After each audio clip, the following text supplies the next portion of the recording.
Okay, it's time for street talk. Gemma, we have had... how are you feeling about Imran? Are you still grieving this week, or are you learning to live in the post-Imran world? We have to live in this new era of sadness. It's so sad. Tragic. I think he's actually dead. But it's definitely looking like Toyah didn't do it. I can't believe it. It's really, I can't believe it. I know, I can't either. Did you what do you reckon about Corrie? Did they continue the momentum this week, would you say? Did they do a good job about that? Because obviously it was back to the other stories this week. What's happening with Summer? Is Summer going to get to Oxford? I know, we managed to cope a whole week without finding out what was happening with Summer, but... What kind of gathering can they have in Daniel's classroom? That was so funny. They're not using it to its fullest potential. That's what I was concerned about. I was like, that room... Did you know Summer wants to go to Oxford? No, she doesn't. She doesn't anymore. No, she doesn't. This is Summer's robot, by the way. If you're listening on YouTube, where we don't have the amazing intro to the podcast, this is our new guest just for today's episode. I am Summer's robot. I am a feat of engineering. Yeah, so he wanted to come along to just say what he thought about this week's Coronation Street along with us. But yes, no, Summer doesn't want to go to Oxford. The Summer's robot has already ratted us out because now everybody knows that the bit that we recorded at the beginning of the podcast was actually before tonight's Coronation Street when Summer did want to go to Oxford. But oh well, never mind Summer's robot. We trust you. I mean, I don't understand why Summer even had to do exams. Could she not have just submitted the robot? Yeah, and she's not even doing physics at university. I think that's why she's changed her mind. So mad because she's realised that she is obviously a master of engineering and robotics. Why did she cheat? Why do English or whatever it was? On what it seemed to be was an English exam. That's the only subject you don't have to revise for. Why are you you said that before though? Another subject that she was revising for was French. I did English, you did French at A level. Yeah. You don't revise those subjects. If you need to revise those subjects, you ain't getting into Oxford with them. I would have thought that you still could revise for English, learning where all the quotes are. Learn what quotes? The quotes in your books and stuff. Is that not what you do in your English A-level exams? You don't need to... Oh, man. Grief, acceptance, and other themes. I can't believe... literally, if you can argue... what's the word? Convincingly... You can write anything down. You can literally write anything down. As long as you can BS your way through to explain why you think the theme of Sense and Sensibility was futurism. If you can do that, you can get a mark for it. Surely, you don't need to sit there and go, oh, what was Jane Austen's Emma? No, was it about? I don't know. I know what it is about. Fagging and shagging. Yeah, that is right. That's what it was about, Summer's robot. You're right. What were the themes of this week's Coronation Street, Gemma, our English graduate? What? What were the themes of this week's Coronation Street? Loss, grief, milk, caramel. Milk, paint. I don't think that's the theme. About, what are the theme bullying. Longing for the South Coast, which I totally get.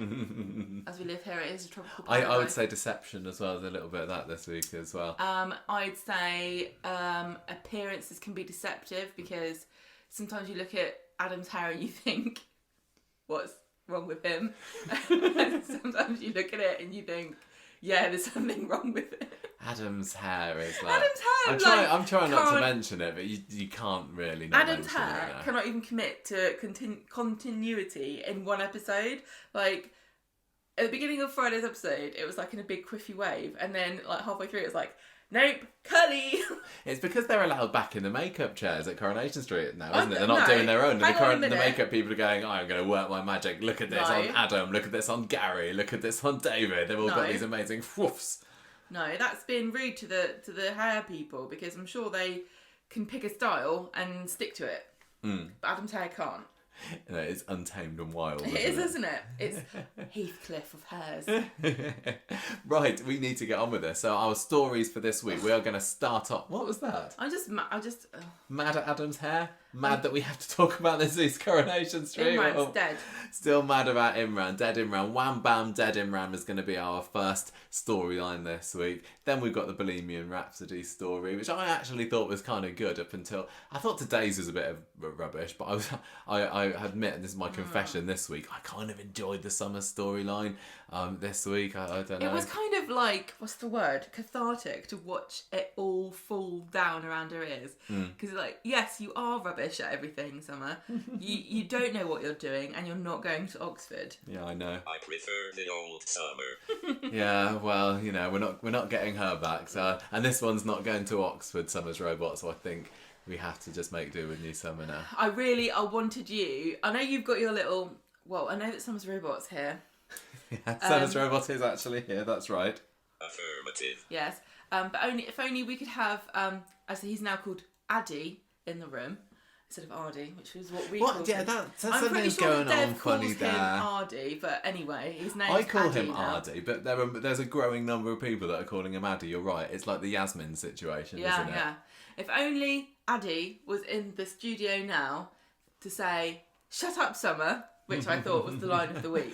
I know. And also something about other people who've got problems too, or something like that. Yeah, something like that. It's like, we could. If I didn't think before this week started, I could like Aadi even more than I do. He's than brilliant. I did before, but yeah, he is fantastic. And I think you should just let Aaron have her, to be honest. Up next, we're going to talk about... This is a new storyline, Tory Gemma. It was Frankie Goes to Tullywood, but it's now Tully and the Bully. That kind of rhymes. Tully and the Bully. Yeah, if you say it in a northern accent, Tully and Bully, and we know then it definitely rhymes. Absolutely impeccable. Yeah, perfect. I'm amazing at northern accents, as you know. That's all what people say about accents. this. They say, when they listen to this podcast, they say, I don't understand why they do put on this weird southern accent for most of it and then speak in a normal voice. I can do Weatherfield twang. I can obviously do Adam. Go on then. Oh, I think Toyah did it. What's wrong She with called Imran and she confessed. What's wrong with your hair, Adam? Maria did it. No, it's Kelly. I think he's run out. I want to have a free haircut. I think it's because he's run out of iron brew. I hope that they understood him when they went to the police station. They probably had to change. They probably had to change it so they couldn't use the normal interview tape. They had to use the Scotch tape. Oh my god, we need to stop. I'm sorry. Next up, we have got Turner and Smooch, which is a storyline title I'm quite pleased with Max Turner and his little. I'm sure that our Scottish listeners understand it. It's all in good fun and love because I love Scottish things. I even had haggis at Burns night this year. The only thing I don't like about Scotland is tablet. And I've said that before on this podcast. Haggis is nice. Tablet is a mockery of fudge. No. It's fudge gone wrong and you can't convince me otherwise. I think it's a joke that they play on everybody. Oh, come and have our tablet. Yes, it's just like crumbly, disgusting fudge. It's nice. It's disgusting. It's delicious. No, it's horrible. Next up, we're going to be talking about Leo's home brew-ha-ha. Which is another one I'm quite pleased with. Thank you. And also the Kathy and Brian stuff's going to be in there as well. Biz and Phil, I don't have a storyline title for because I can't think of what to say because they just snuck into this tonight's episode. But oh well. LOL. Thank you, Summer's Robot. I like that storyline title too. Right, Gemma, you wanted to, as part of your moving on and grieving process, be the one to take the lead on the Wham Bam Dead Imran story this evening, didn't you? So Summer's Robot and I will leave it to you. Well, yeah, because you're right. I think that Toyah would want me to talk about Imran's death to work through my grief. Yes, indeed. So I'm going to take the lead here. Do it. And I'll tell you what happened on Monday. Thank you. Now, okay, so on Monday, Toyah's miserable. She's in the flat. She's got Leanne there. Is it a coincidence? Prostitute. Well, I can't believe that. I don't even know why. Are you talking about Toyah there, Summer's Robot? Why does it know that word? It shouldn't say that. Okay, so it's no coincidence that Toyah's miserable while Leanne's around, but she's trying to help, isn't she? Yeah. Sarah comes up, and she's been crying. And she... hang on a minute, you just blazed past that, Gemma. I can't say that one. It is Syra, I think. Yes, Toyah called her. I know I called her Sarah. Yeah, she came back. I was not expecting to see Syra back on the show. I thought she was there last week. No. He was dead last week. This is the first time she came into it. Oh, sorry. Coronation Street, as we know, are not the best at bringing back grieving relatives or helpful relatives or anything. Where's Janice and Les? The first time that she came back this week was when she was in the street, but that's when she found out Yeah. about Alfie. I'm sorry. Guess what, everybody? What? Sarah comes back. Hooray! She's crying. Yeah. What a mighty man. I was right, chuffed. She's crying because So Summer's robot was happy to see Sarah back as well. well, Summer's robot's been around a long time watching the show from the background, Yeah. kind of like Batman. Yes, exactly. You're really Stay putting me quiet. off with that. Summer's robot, stop giving Gemma the evil eye. I can just see you at the corner with your finger hovering over, like waiting for me to say something, so that you can press the button to say boring. Stop it! Summer's well, robot is doing it himself. Okay. So is Summer's robot a boy? Affirmative. Yes, he's a boy, exactly. Why is it a boy robot? Surely, robots are non-binary. No. Surely they live beyond. I think they do use the binary system. They do, actually. yeah, that's right. If there's anything that's binary, it's definitely a robot. Affirmative. Yeah, Okay. exactly. Right. If Summer's robot is a boy, does Summer's robot have a name? Do you have a name, Summer's robot? Gaff taper. Oh, I think you just said the wrong thing. You meant to say. Dirk. What the hell are you doing? Summer's You're robot is making called yourself Dirk, laugh. apparently. I'm into. People are switching off this podcast in droves at the moment. This is all your fault, Summer. Summer's robot. So you go upstairs and listen to your tapes or something. Can I do?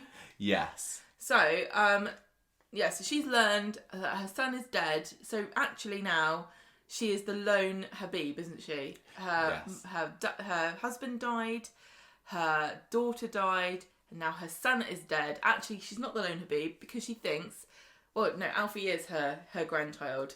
Yes. So Toyah must be a bit jealous, really, of Sarah, because at the end of the day, she's always going to be related to Alfie. And here's a spoiler for everybody listening who thinks that it's going to turn out that Kevin is secretly the father of Alfie. Mm-hmm. The baby was cast specifically to be Imran and Yes. Abby's child. Yes. So, just so you know. Yeah. Bear, wash me pants. Summer's robot is not surprised that Is you that picked that supposed one to up. say, Abby, wash my pants? Yes, I better wash my pants. Look, say it again, Summer's robot. Bear, wash me pants. Oh my god.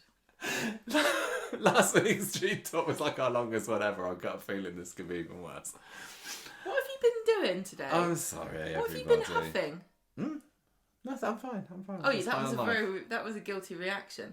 Nothing. I've not been doing anything. I'm just excited for this What have weekend. you It's been the Soap doing? Awards this weekend. For Soap Awards, it's amazing. Don't you love the Soap Awards? No. Oh, okay. Affirmative. What's that? Boring. Summer's robot. Shut up. Oh, right, okay. So, Sarah's stunned to meet her grandchild. She's obviously not heard about this. No. Can't believe... Why are you laughing at that? Just don't think I'm in a giggly mood now. Oh, dear. Well, it's a good job I'm doing this sombre topic then, isn't it? Yes, this is very serious. I'm sorry, Toyah. So she assumes, as anyone might do, I guess, who hasn't seen Coronation Street, that Toyah's the mother of her husband's child. Oh, that was sad. Toyah won't even say that Alfie's not hers, and Sarah's like, I'm so sorry, I want to make amends. I've been in touch with the man. I've been in touch with Imran. I've got this Ouija board. Right, so she says, Toyah's like, I don't know that he wanted a Muslim funeral because he wasn't a practicing Muslim. And Sarah says, okay, but he was brought into this world as a Muslim. And Toyah's like, I'm going to make the arrangements, actually. No. Sorry, my notes aren't clear here. Toyah says, fine, you can make the arrangements at this point. Toyah says she can make the arrangements. Thank you. Which is ambiguous as to who she is. She says you can make the arrangements. You do it then. I'm not even fussed. No, go on. Scene 3. I feel like you're judging me. On how well I can read your cryptic notes and also how much I can give you an in for your robot. I mean, Summer's robot. What, Summer's robot? Eileen and George. Summer's robot is offlining at the moment, don't worry. Carry on. Okay, I shall. Eileen and George are trying to talk Todd down from leaping at Toyah with funeral ideas because it looks a bit ghoulish, but he reminds them that if they want a Muslim funeral, they might not have long. Yes, because in Islamic culture, you're supposed to get buried. Is it buried? It's like right away. Yeah. Is it marriage or is it cremated? I can't remember which one it is. It's definitely one of them and not the other. I can't remember. I'm very sorry. But it's got to be within 24 hours, basically, hasn't it? Yep. But who knows what that means in Weatherfield terms. I mean, it could still be last Tuesday as far as I'm concerned. One thing that we've realised this week is Coronation Street actually has no idea what day Imran died on, do they? Because we were convinced last podcast that it was Thursday the 2nd of June, weren't we, that it happened, because they had the CCTV footage. No, it was Aadi in the police station and the little video recording said Thursday the 2nd of June on. Then after the recording finished, I thought, hang on a minute, they definitely said that they were going to go and see Cousin Kirsty on Monday. And then to this week's episode on Monday, when Toyah was shown the CCTV footage of the car crashing into the wall, the little timestamp on there said Wednesday. So it literally happened over the course of about 3 days. It was... Well, can I just give Toyah the good news then? Because I've been watching The Staircase to prepare myself for The Staircase, HBO. So I've been watching The Staircase, Netflix. Yeah. And I can tell you that if it's slightly confusing or doesn't make any sense, you can just have it thrown out as evidence in court. Oh, nice. Don't even have that as evidence because the dates are all wrong. So it doesn't prove anything.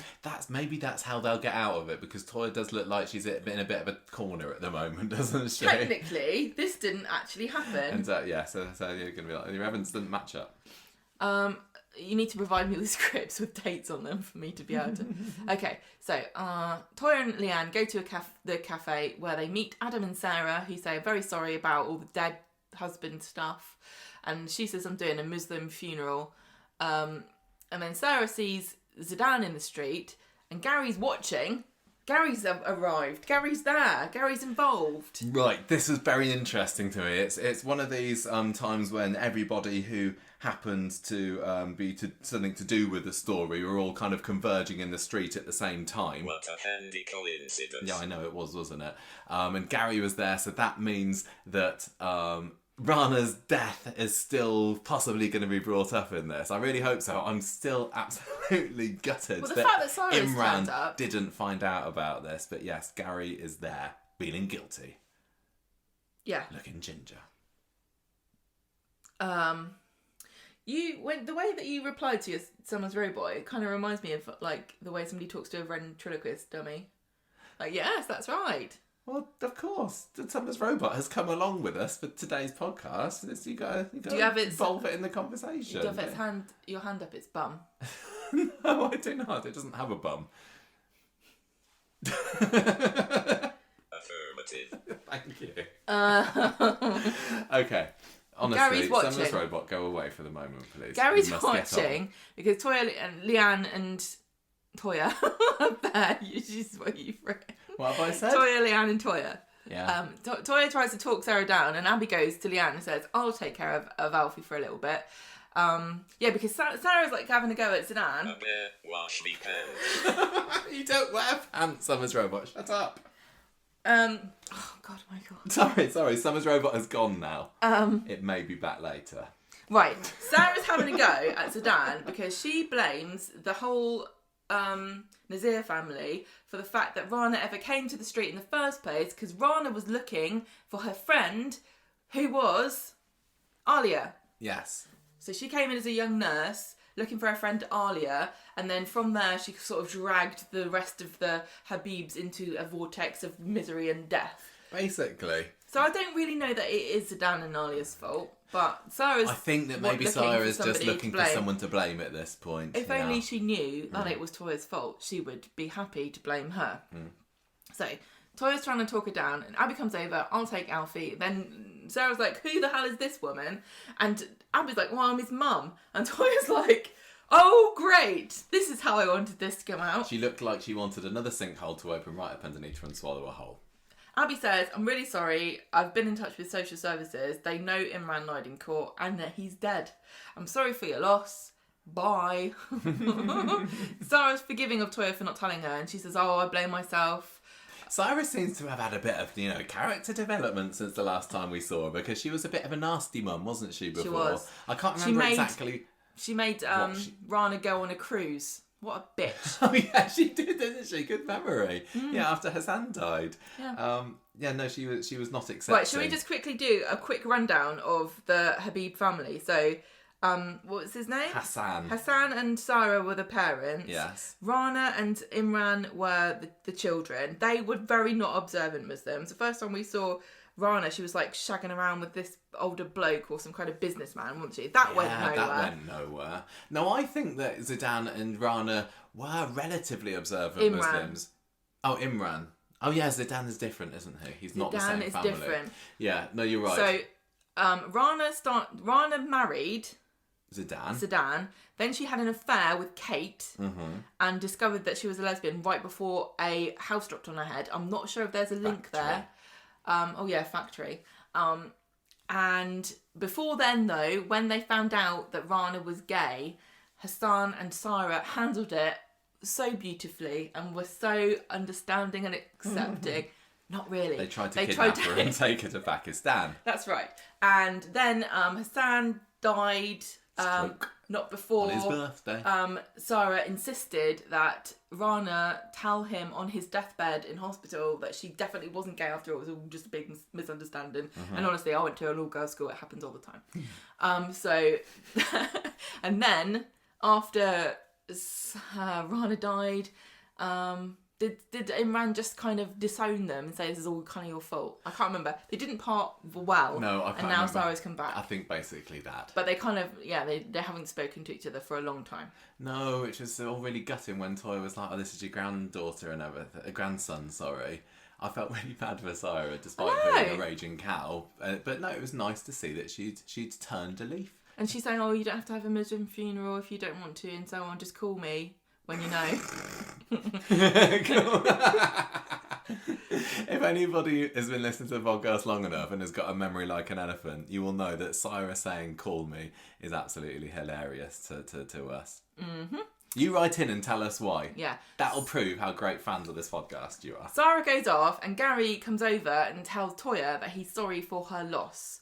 But then she gets arrested for causing death by dangerous driving and everybody's sympathy immediately runs out.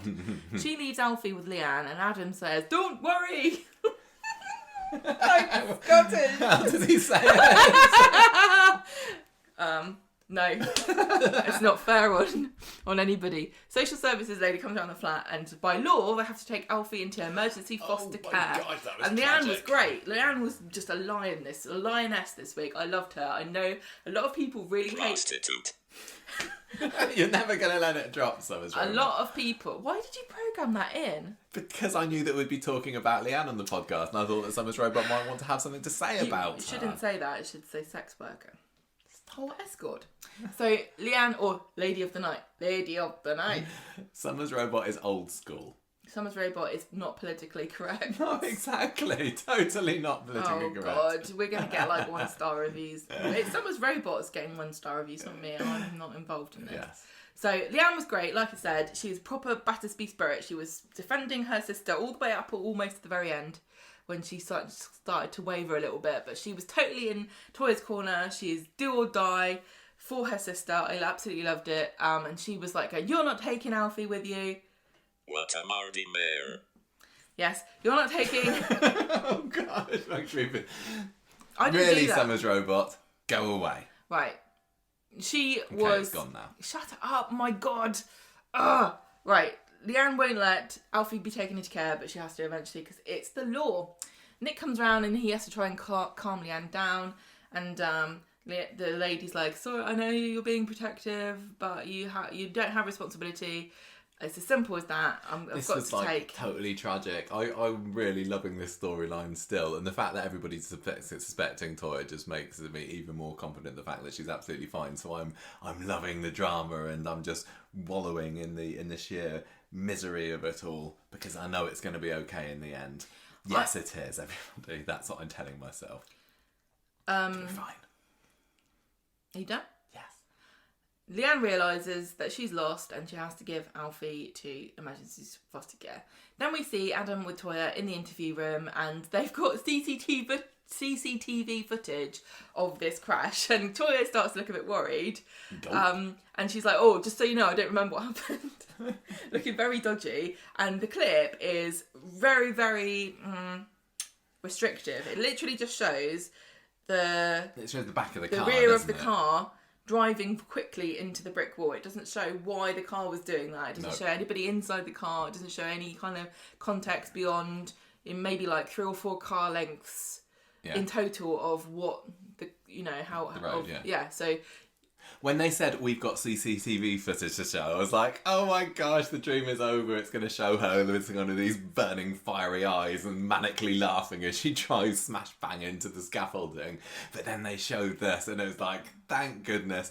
If they want, there's absolutely no way whatsoever that she did this on purpose. Now, thank you very much, because if there had been evidence, they would have shown it. So this was brilliant for me. I loved it. And tell you what, Georgia Taylor's acting, her reaction to that was just brilliant. She's so great. Wasn't it? She just like crumbled. She did. I mean, Sally Carman, eat your heart out, because that was a brilliant reaction. She was looking nervous as she was watching it. I think they played a little clip of her doing the what did she say? I hate you with all my heart. And then just utterly burst into tears immediately. It was brilliant acting. I loved it. That's what I have to say about that. Over to you, Gemma. We're there in the notes. So she sees it, she cries, she says, I don't remember that. I loved Imran. I would not do anything to hurt him.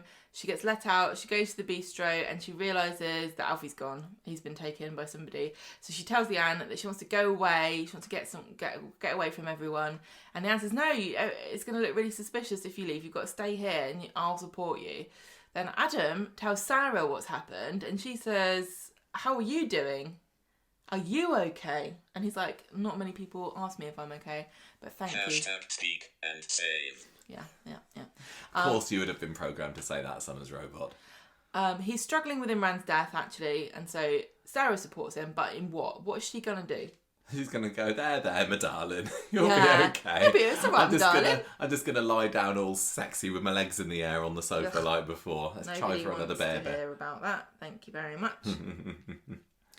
So later on, Leanne gets a message from Toyah saying, I've already left, I've gone to stay at Kirsty's and I'm never coming back. Yes, and that's the final scene on Monday's episode, isn't it? Her driving off in the back of the taxi. And I thought, no, does this mean we're going to have... Georgia Taylor hasn't been working hard enough to go on a Weatherfield Wayfarer break, thank you very much. We need to see her like every single episode for the next 6 months, thank you very much. Fortunately, we did, because Wednesday there was a bit of a twist, wasn't there, towards the end. Back to Wednesday, Gemma. What's going on? People are talking and gossiping about Toyah, and Nick and Leanne are worried because she hasn't shown up at Kirsty's. We totally missed this when we were watching yesterday, didn't we? There was this little scene where Nick and Toyah were talking and walking down the street, and I was like, what are they saying? Oh, they're probably not saying anything important here, because sometimes at the beginning of the episodes they just do general, do a recap. What did you have for breakfast? 2 slices of toast and a pot of tea. But they were actually giving some quite crucial to the plot information that Toyah hasn't turned up at Kirsty's. And to be fair, I think they probably mentioned it a couple of times throughout the episode, but because I didn't hear that, I just blocked it all out. So at the very end of the episode, it's like, wow, it's an amazing twist, she's not at Kirsty's after all. But if you'd have been paying attention to everybody, unlike us, you'd have known that straight away. But anyway, never mind. It just means that Bernie's going to have to give her vegetable lasagna. Did she even make veggie lasagna for Toyah in the end? I can't remember, but they had a little conversation about it, didn't they? Leanne says it's okay, don't worry about it, and then she just loses her rag again. Sorry, I'm taking over from you at the moment. She says, actually, Bernie, Toyah's at her cousin's, so there. Adam is walking past and listening on with interest. So Jo, I'll pass back on to you. What happened next? Well, I thought they were just worried because Nick and Leanne are like, do you think she's just driven into another brick wall? Because she's got form for it now. Could have been. She has, yeah. Form for being a terrible driver. Did you say Adam's listening? Yes, I did say that. Peter and Adam chat about Toyah and Speed Dial, and Peter's like, no way, she wouldn't have done that. And Adam's like, I think she might have done.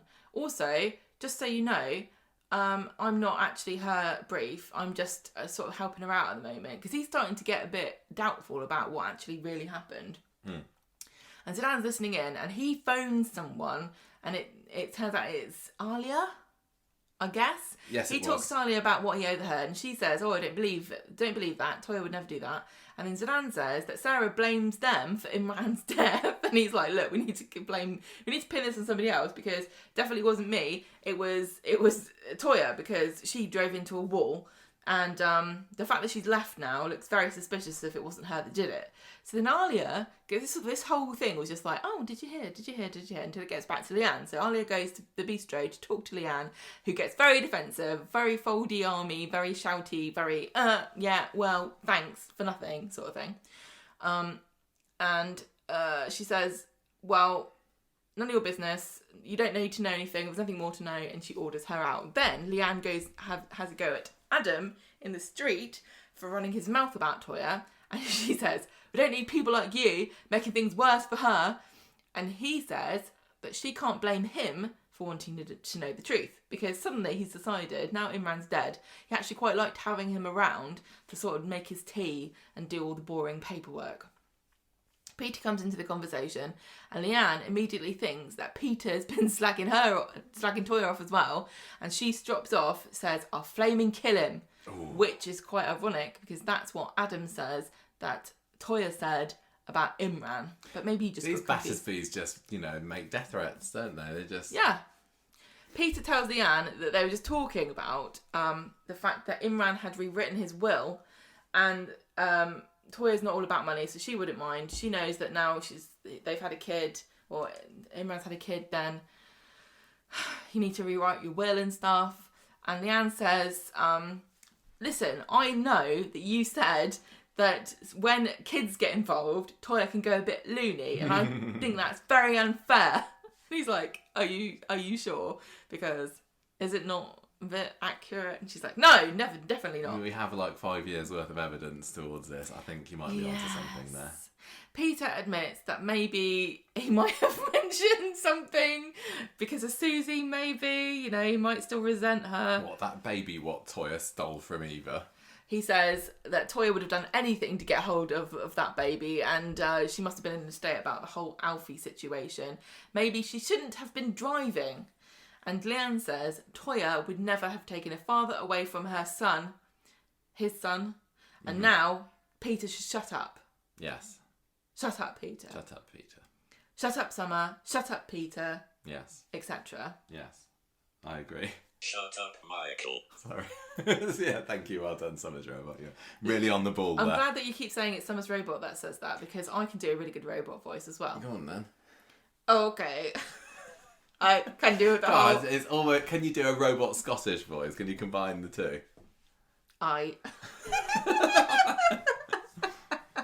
Leanne is looking worried at the back of the bistro, but she tries to make out to Nick that she's okay. All of these lingering doubts are getting in her mind, and she's starting to think, yeah, actually, Toyah does go a bit crazy when you wave a baby in her face. I remember that they used to say that she had baby rabies on that podcast that talks about her sometimes.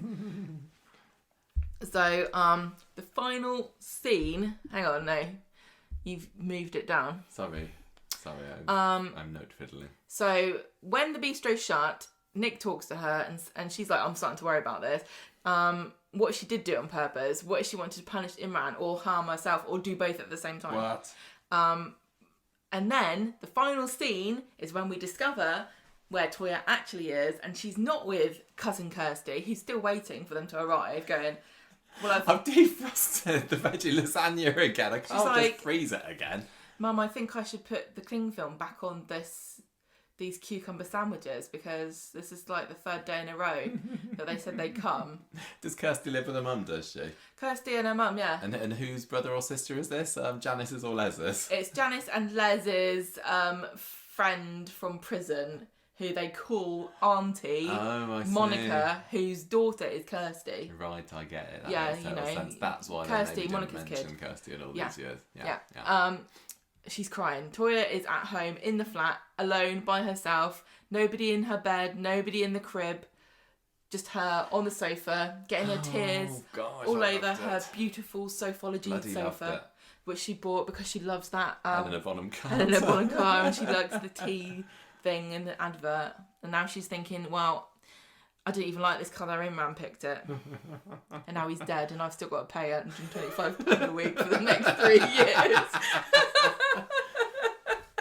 On Friday, Simon comes over to see Summer and offer his condolences. No, not Summer, Kelly. That's definitely my fault. Simon Summer's like, Summer, I'm really sorry about Imran. She's like, yes, that's why I cheated. Imran's died, I'm sad about it.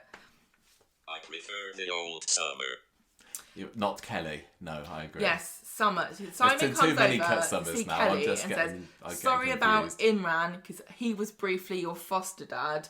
She's collecting more fathers. She's in a competition with Summer. Yes. The 3-dad solution is not helping anybody, is it?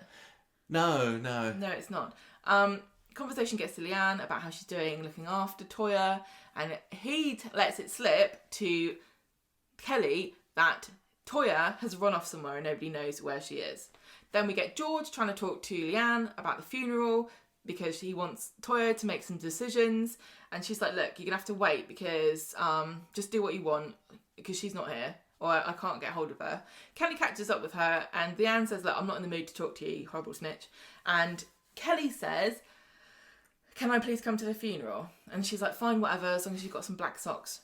Kelly asks Adam if she can get the key to 19A Rosamond Street. No, Victoria Street. 17A Victoria Street. No, that's a different place.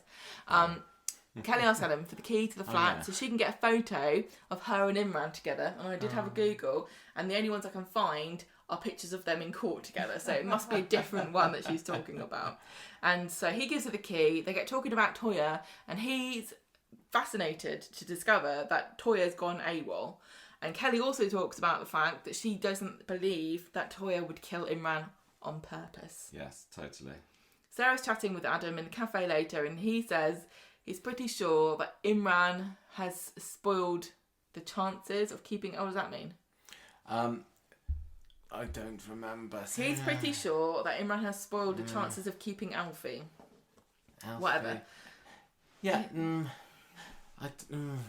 Sarah says that doesn't prove anything. He says it gives Toyah a motive. Oh, I see. He's saying that Imran admitting he lied in court means that they probably wouldn't have been able to keep Alfie. And so that might be why Toyah killed him. I think that's right. Affirmative. Yes, Summer's robot agrees too. And he says the police must be right. Police Robots should don't know make mistakes. that Toyah would have killed him for this reason. Meanwhile, Kelly lets herself into the flat and sees Toyah on the sofa, and Toyah's like, what are you doing here? And Kelly's like, what are you doing here? And Kelly says, you're doing a Leanne. And you're doing a Leanne, and Toyah says, I'm not, I'm doing a Tina, because I've been watching the show for longer than that, and actually Tina did this, and then Graham had to come and coax her out. Yes, good memory. So Leanne, Toyah actually did say, I borrowed the idea off my sister, didn't she? Did she? She did. She said, oh yeah, I got the idea when Leanne holed herself away for months after Ollie died, but I don't think I can live that long, to be honest. Because that long? I don't think I can live on my own that long. Because the amount of vegetable lasagna I've just been eating constantly means I need to open some windows and doors every now and then. Oh my god. They would know if I was holding somewhere, because they'd be like, you know what, that flat, for an empty flat, there's so many Deliveroo and Just Eat people going in and out of that every day. I don't understand. Toyah is a master chef. Is she? Yes. Toyah lets her take the picture. She's like, go on then, take as many as you like. I don't really like him running since I killed him. She's saying she can't better. She doesn't say that. She says, I just can't really look at photos of him at the moment. Me too. I think she's obviously like, every time she sees a photo of him, she's thinking, did I kill him? Because although we know that she definitely had a flashback memory of the whole car conversation, because we saw that last Friday, she definitely remembered the I hate you with all my heart because they played a clip of it. She does not know what happened in the moments leading up to the crash, does she? So, oh God, just imagine being tortured with that. The thought that you probably killed your darling husband, but you don't really know, but that's the only explanation. Oh no. I couldn't live with Miss Alpha. I couldn't cope if that was me. Anyway. Where am I? Where's the note? Where am I in the notes? You're around here with the photos, isn't she? Take the picture, I don't care. Kelly says, Yeah, Kelly kind of, surprisingly, considering that last week Toyah was saying what a massive snitch and a bitch you are, Kelly, they ended up having quite a civil conversation, didn't they? What, the police? The truth? No, Kelly told the police about Imran lying in court, didn't she, last week? Oh, she's like, well, you did the right thing. And Kelly says, look, if you stand up here, you're going to look really suspicious. People are on your side who care about you. You shouldn't shut yourself away. So Kelly makes her come to the bistro because, thank Kelly, such a perfect, wonderful, brilliant and beautiful child. She's reuniting the Battersby sisters. It was really nice as well because like Toyah's on the phone trying to sort something out, and then they come in, and as soon as Leanne sees Toyah, she's like, oh my god, and she runs over and she gives her a hug. I just love the Battersby sisters so much. Moi aussi. Toyah's determined that she's going to help with the funeral prep, and then probably gets on the phone to George, and she's like, no, I don't know what hymn, no, I don't know what flowers, no, I don't know what colour handles he wants. I don't think they're going to be having any hymns there somehow. I don't know. She might have gone, look, go full Catholic, I don't care how much it costs. Just really rub Cyrus' nose in it. Get the Pope in here. Kelly thinks Toyah will be okay now, but Leanne's not so sure. Later, Kelly sees Adam and tells him about Toyah in the flat, and he's like, very interesting. Then Toyah and Leanne share a cup of tea in the flat, and Toyah's like, by the way, did I tell you, you remember Elsie, she's not coming in the show anymore. The adoption's off. Oh, that sucks. I'd been led to believe that Elsie was coming back into the show. Because the script said a few weeks ago, when Toyah said, I'm going to watch the Jubilee with Elsie. By the way, we had given up all hope of this. Like Monday's episode, the flags were down, weren't they? Yeah. Are we wondering, like, because of the weird time jumping and everything, will they still be able to celebrate the Jubilee on Coronation Street? The answer is no, they didn't. But no, Elsie, I did think that maybe that would be the silver lining on all this, that maybe Toyah and Elsie... Consolation child. Yeah, exactly, the consolation child. They could eat consolation lasagna from Bernie together. Oh. But no. I mean, it still could happen, because like, the thought of Toyah coming out the end of the story with no Alfie and no Elsie. It will please many people on Twitter, but certainly not us. I haven't seen what Twitter has been thinking of Toyah this week. Well, I haven't looked. The fact that they've not been, raging, blaming her for things. They're just going to get mad when it turns out it wasn't. We haven't done any polls this week. No, I haven't been bothered. You don't want to know the truth. No, I don't. I can't handle the truth. Elsie has been told she's going somewhere and then had it called off so often now she's just got a go bag next to the door like she's waiting for the zombie apocalypse.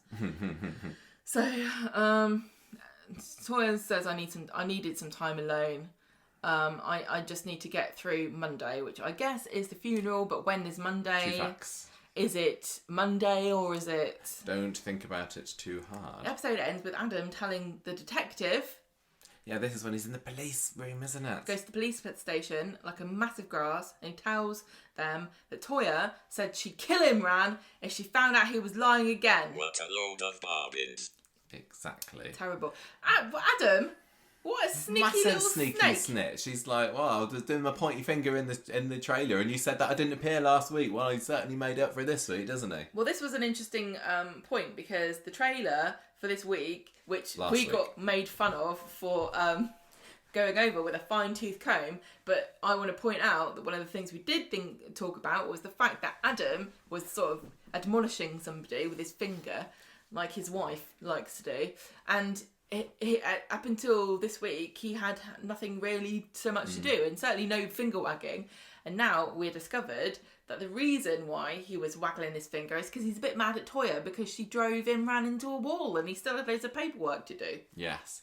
I think that I don't really buy Adam's suspicion over Toyah. I kind of get... I did actually really enjoy seeing the news kind of spreading around the street on Monday's episode and seeing, these people having a bit of a gossip, and then in the other stories people would bring Toyah up and everything, and some people were saying, oh, well, she is a bit of a nutcase, isn't she?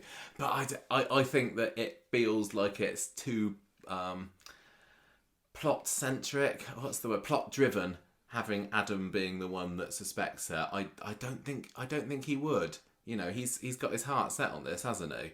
And I think that he doesn't have enough motive, and he was speaking, to the police officer in the end of the episode, saying, "Well, that's the motive. Well, that's she got to have done it." But I don't. Do you think? Do you think that it fits his personality and his relationship with those characters to immediately do that, to say that about Toyah? I don't know. It feels like it just feels to me like, ooh, wouldn't it be an interesting story if this happened, rather than, well, clearly Adam is going to suspect Toyah. And I know that Adam and Toyah didn't have much of a relationship before, apart from that brief snoggeroo a couple of months ago. I didn't buy it. I just think that probably Adam maybe considers himself to be the only person left who is a strong advocate for Imran, because, you know, he's the closest person left. Sarah's kind of estranged. She doesn't know the full story. Toyah's his wife. She probably killed him. Leanne's on her side. Everybody else doesn't know enough. It doesn't know Imran well enough to be the advocate. So it kind of has fallen to him, really. And I honestly don't think that this would be evidence, because as I am now an expert on the law because I've seen the staircase, I know. And also, if this was a Johnny Depp trial, the guy would say, I mean, the detective would say, objection, hearsay. She did actually say hearsay, didn't she? Or she said something along those lines. I think she was just going through her playlist. Playlist, always Kim Marsh. She's like, hearsay, S Club 7, all the good bands. No, the detective did say, oh, I don't know, that's, they can't really, you know, people say that, don't they? And they do, I'm going to kill you, especially on a soap. It's like, I'm never going to speak to you again. Don't really put any weight in that. But he seemed quite convinced. But okay, I mean, maybe it will make an interesting story. And I don't really like Adam as a character, so to have him as the villain in this piece, fair dues. Interesting, I thought that Abby's role in the story has gone right off a cliff, hasn't it? She was barely in it this week. She was there for the purposes of telling Syra that baby Alfie was hers and not Toyah's. But it's been interesting seeing literally no Abby. It was quite funny because it's been so Abby centric, and she was such an important part of the week when Imran died. I guess her time will come, won't it? I mean, I'm kind of imagining that Abby is also going to be pro Toyah. I think that's where the storyline is naturally going to lead, because they were enemies, or they were friends and then they were enemies, and I think maybe Abby's going to come up with some sort of evidence that Toyah didn't do it. Well, the thing is, I reckon that so Alfie's been taken into foster care now, emergency foster care, and the only person who can realistically get custody of him now that makes any logical sense is Abby. So maybe Toyah will kind of like join forces with Abby to raise Alfie in some kind of asexual woman-only vegetable lasagna eating commune based in Weatherfield. You might be maybe right. They're going to go up a tree in the Red Wreck with their she's got 4 blankets and chain themselves to a tree with Alfie until they get custody. That's what I would do. I think that's a really good idea. So any further theories from you about this car crash? No, that's it. Oh no. No, just the fact that no more to say. No more to say about that theory, because that obviously makes real sense. Are you kind of singing from the same hymn sheet as me, as in absolutely no way did Toyah do this on purpose? Excuse me, are you trying to rewrite history here? I know that you said that last week, but I said this from the very beginning. I know, so did I. I mean, I was all going down the poisoning route last week, and I don't think that can have happened, because there's not been any autopsy or anything that shows that there was anything dodgy in Toyah or Imran's body. I know exactly what happened. That would have been a good one. That would have been good. What? Ben did it. Ben was in the back car, and he was trying to make Imran and Toyah pull over because he wanted to tell them off, because Imran's gone to tell everybody that Ben and Imran lied in court, and now Ben's career of being a drug-taking helper lawyer, paralegal lawyer for ghosts, is almost over. So he's like, pull over, and he was racing with them, and then Toyah got distracted and crashed into a wall. And it's Ben's fault. And I kind of will think that works, but it still did seem like there was a good stretch of road. When we saw the crash from the front, there was a very good stretch of road that was pretty much empty that they drove down. So I'm still thinking I'm not saying that you're wrong, but... Well, that would be a mistake, wouldn't it? Because I drove into a wall. Just as the trailer for the week was slightly misleading, I'm also going to say I believe that we have had a few little porky pie misleading bits that if you were to go back and watch it and go, you would say that didn't happen that way that you said it happened, but I guess I'm going to have to accept that that's the truth. Kind of like, a bit like what happened with when Kelly kicked Seb to death and then they changed the story and they made it so that she definitely didn't do it because her trainers didn't have blood on them. We didn't see her kick him to death, but we definitely did see a good 5 seconds of Seb being kicked and absolutely no reaction from Kelly was heard. But anyway, I've got to get over that because, she is a redeemed saint. So Toyah going on the run and hiding away, do you agree that kind of makes her look a little bit more guilty? I don't know, because I'd be the same. I'd be like, I don't want anyone to talk to me. You totally would, wouldn't you? You'd be don't want you to yourself talk to away. me. I don't want any sympathy. I don't want anyone to say sorry. I don't want to talk to you. I just want to eat KFC from this bucket that the delivery man has brought for me. Yeah, and I think probably Leanne, with just being just how defensive she was of Toyah, probably made her look just a tad worse. It was like, you're covering for something there, Leanne. I think she was brilliant. Would you just love to have Leanne on your side? I think, I wouldn't want to have her as my enemy, I'll tell you that. Exactly. Yeah, keep her close, that's what I say. I just really love that she is part of this story me too. in an important way, and it is not her story. I Yeah, can't remember the support last time that Leanne Toyah, was not the other way was the support for a story and not like the lead. And well, that's okay. Yeah, no, it's great. Because I do like Leanne. I mean, this is the big 360, not 360, 180 on the podcast, isn't it? Because, back in the early days, absolutely despised the woman.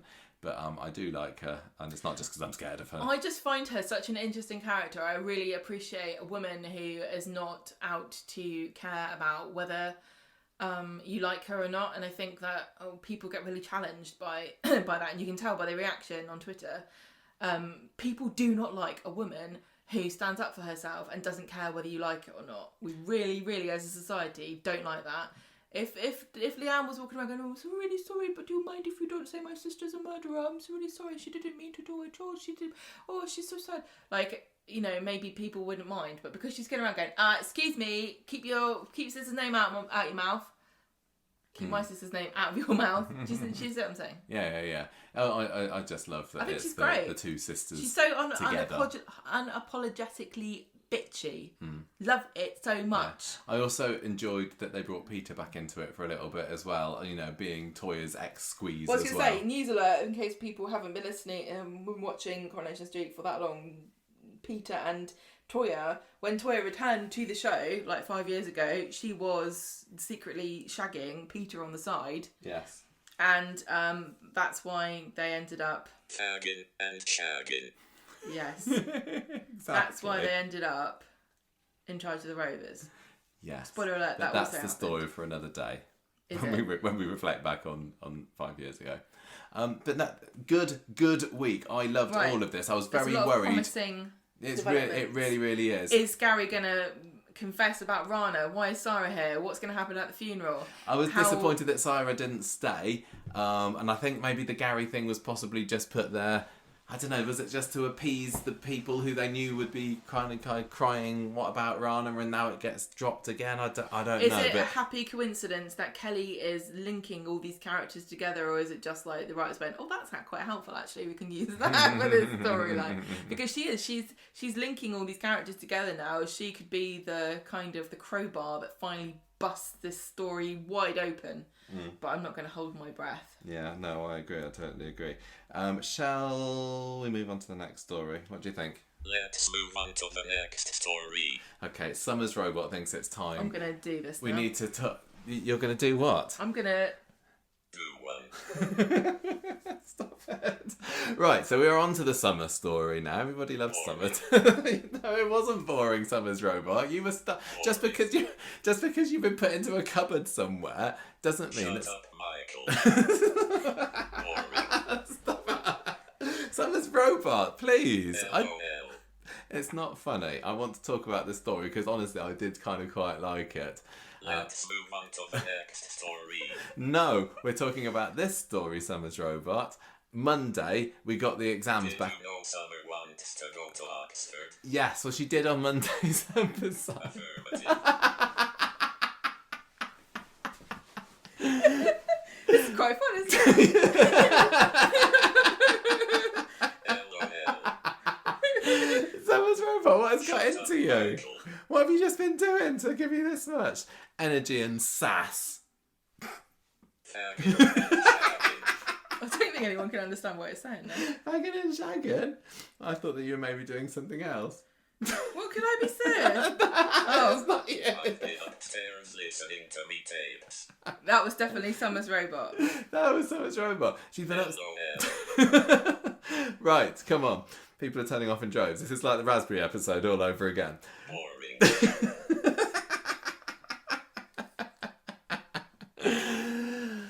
Okay, half term is over. Summer's robot has run out of battery. Go and charge yourself up for a little bit. She's got her exams this week. She's just got her English one left, hasn't she? And the problem is, she had a bit of a whoopsie daisy last time. She had another. Which exam was it? It wasn't a French exam, was it? Yeah, that other subject that she did. And now she's like saying, well, if I take this English exam, then they might say that I'm kind of okay, and then I'm not going to get extra sympathy marks for the other exam. And maybe if I don't take this exam now, they might find that I'm just being a complete chicken, and they won't pass me on either of them. Oh, what's to do? I am feeling better after all. So we also get a lot of Paul and Todd this week, don't we? 2/3 of the dad trio. And Paul's telling Todd that Summer's still thinking of doing the exam, but he thinks it's too soon after coming out of hospital. Here's a story for you that I heard today. I was talking to one of my colleagues at work, and she said that she knew somebody who was doing their A-levels just the other week, who was also trying to get into Oxford, and he was sick in the middle of the exam. Was he sick on his paper? I don't know. I didn't ask her that much detail. What a stupid thing. What, you just let all that interesting gossip go to waste? Yeah, I guess so. I was too busy just to say, all right, stop talking. This happened in Coronation Street. I literally told her that. What? So you interrupted somebody's real life story about something that genuinely happened to a real life person that we could have used on this podcast, to tell them about Summer Spellman's fictional escapades. No, because she was saying, I don't know whether they're going to be able to resit it, and I was saying that they probably will, because this is happening in Coronation Street, which is 100% based in true fact and real life. I think that they probably have got procedures for if people are sick in the middle of their A-levels. So you told them all about this to reassure them? Yeah. And I say, it won't be as bad as this, I'm sure. Also, you can run your husband into a wall. You can't get away with it, though.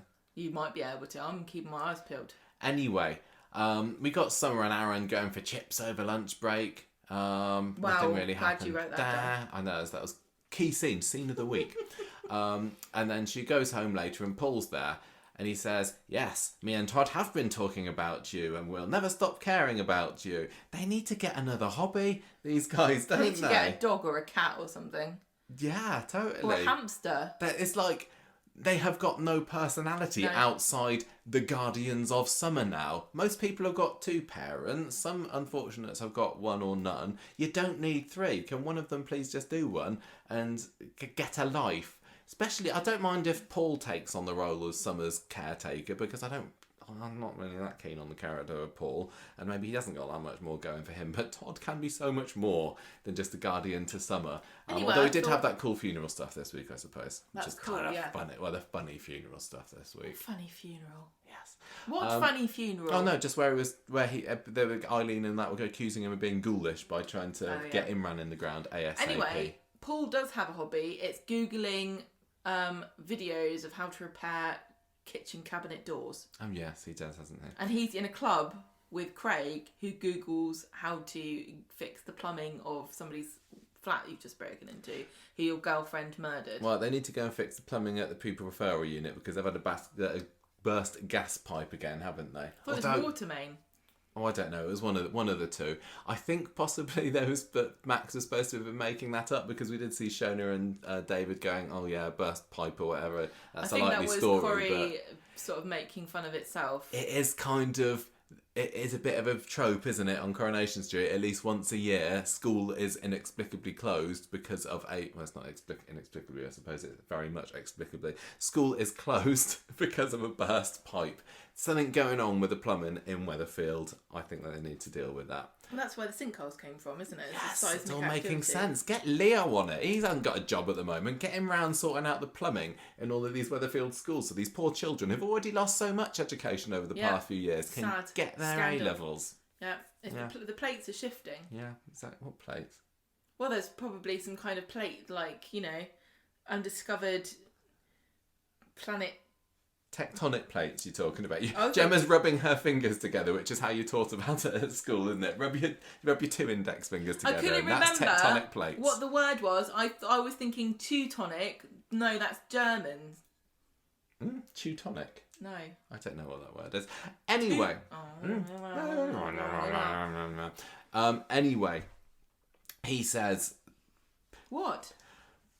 Todd says that she should do the exam, but Paul, thinks it's too soon, but whatever she decides, we'll support you because we are lovely dads.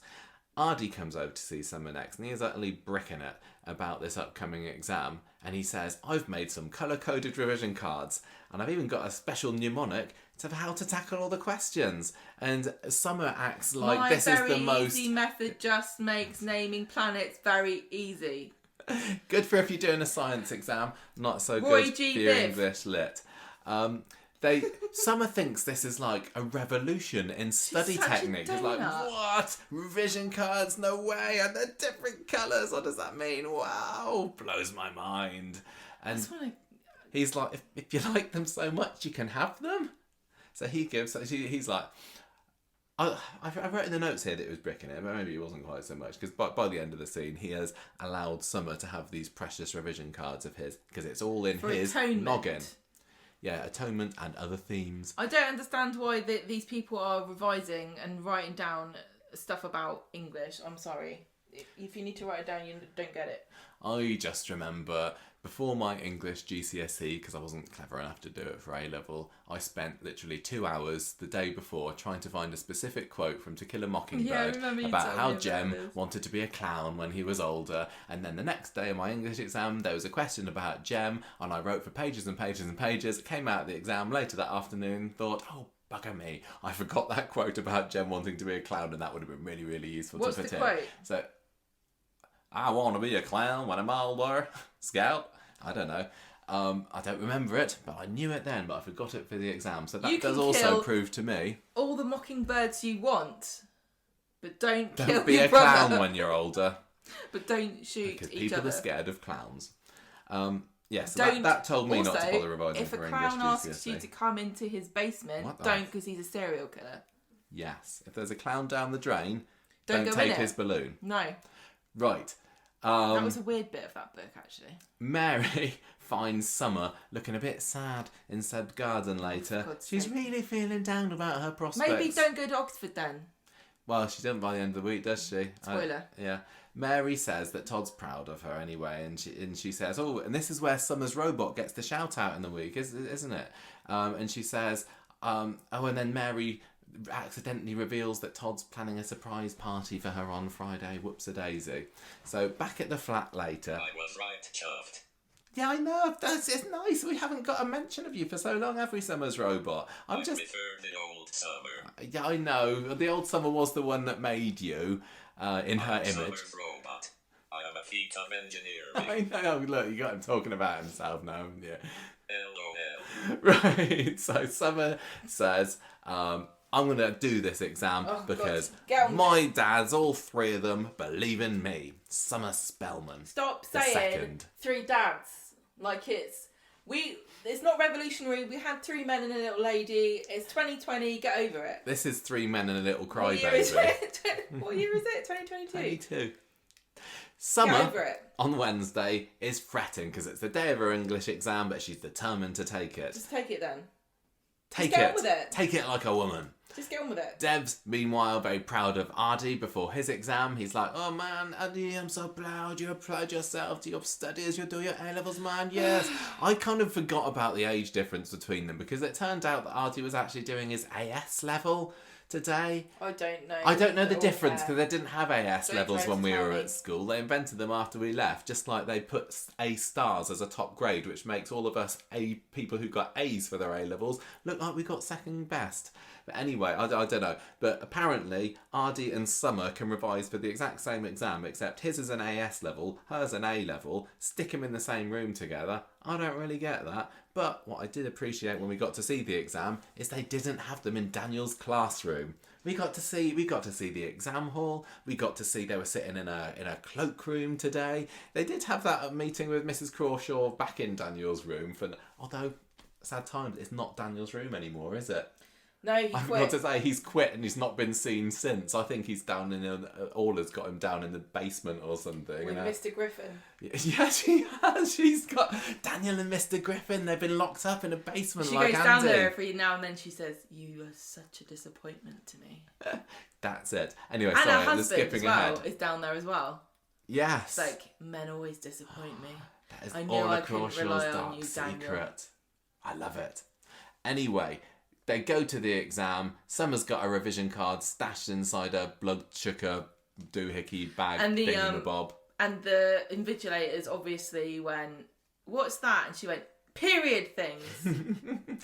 Yeah, I saw a number of people calling them out for this scene because probably the invigilators would have had a thorough check of Summer's bag before they let her brazenly have it out on the table there. The reason why these bags are clear is so that they can check what's inside them. But obviously, the invigilators just looked at this clear bag full of notes and went, well, obviously that can't be notes. That would be too obvious. Nobody would leave their notes out in a clear pack for me to see. This girl has special medical needs. We mustn't discriminate. It must be some sort of diabetes thing. Yes, exactly. So anyway, she's got these revision cards. Bloody plonker, what an idiot. What a daft apeth, as Summer's robot would say, but Summer's robot is having a bit of a snooze at the moment. Everyone's relieved.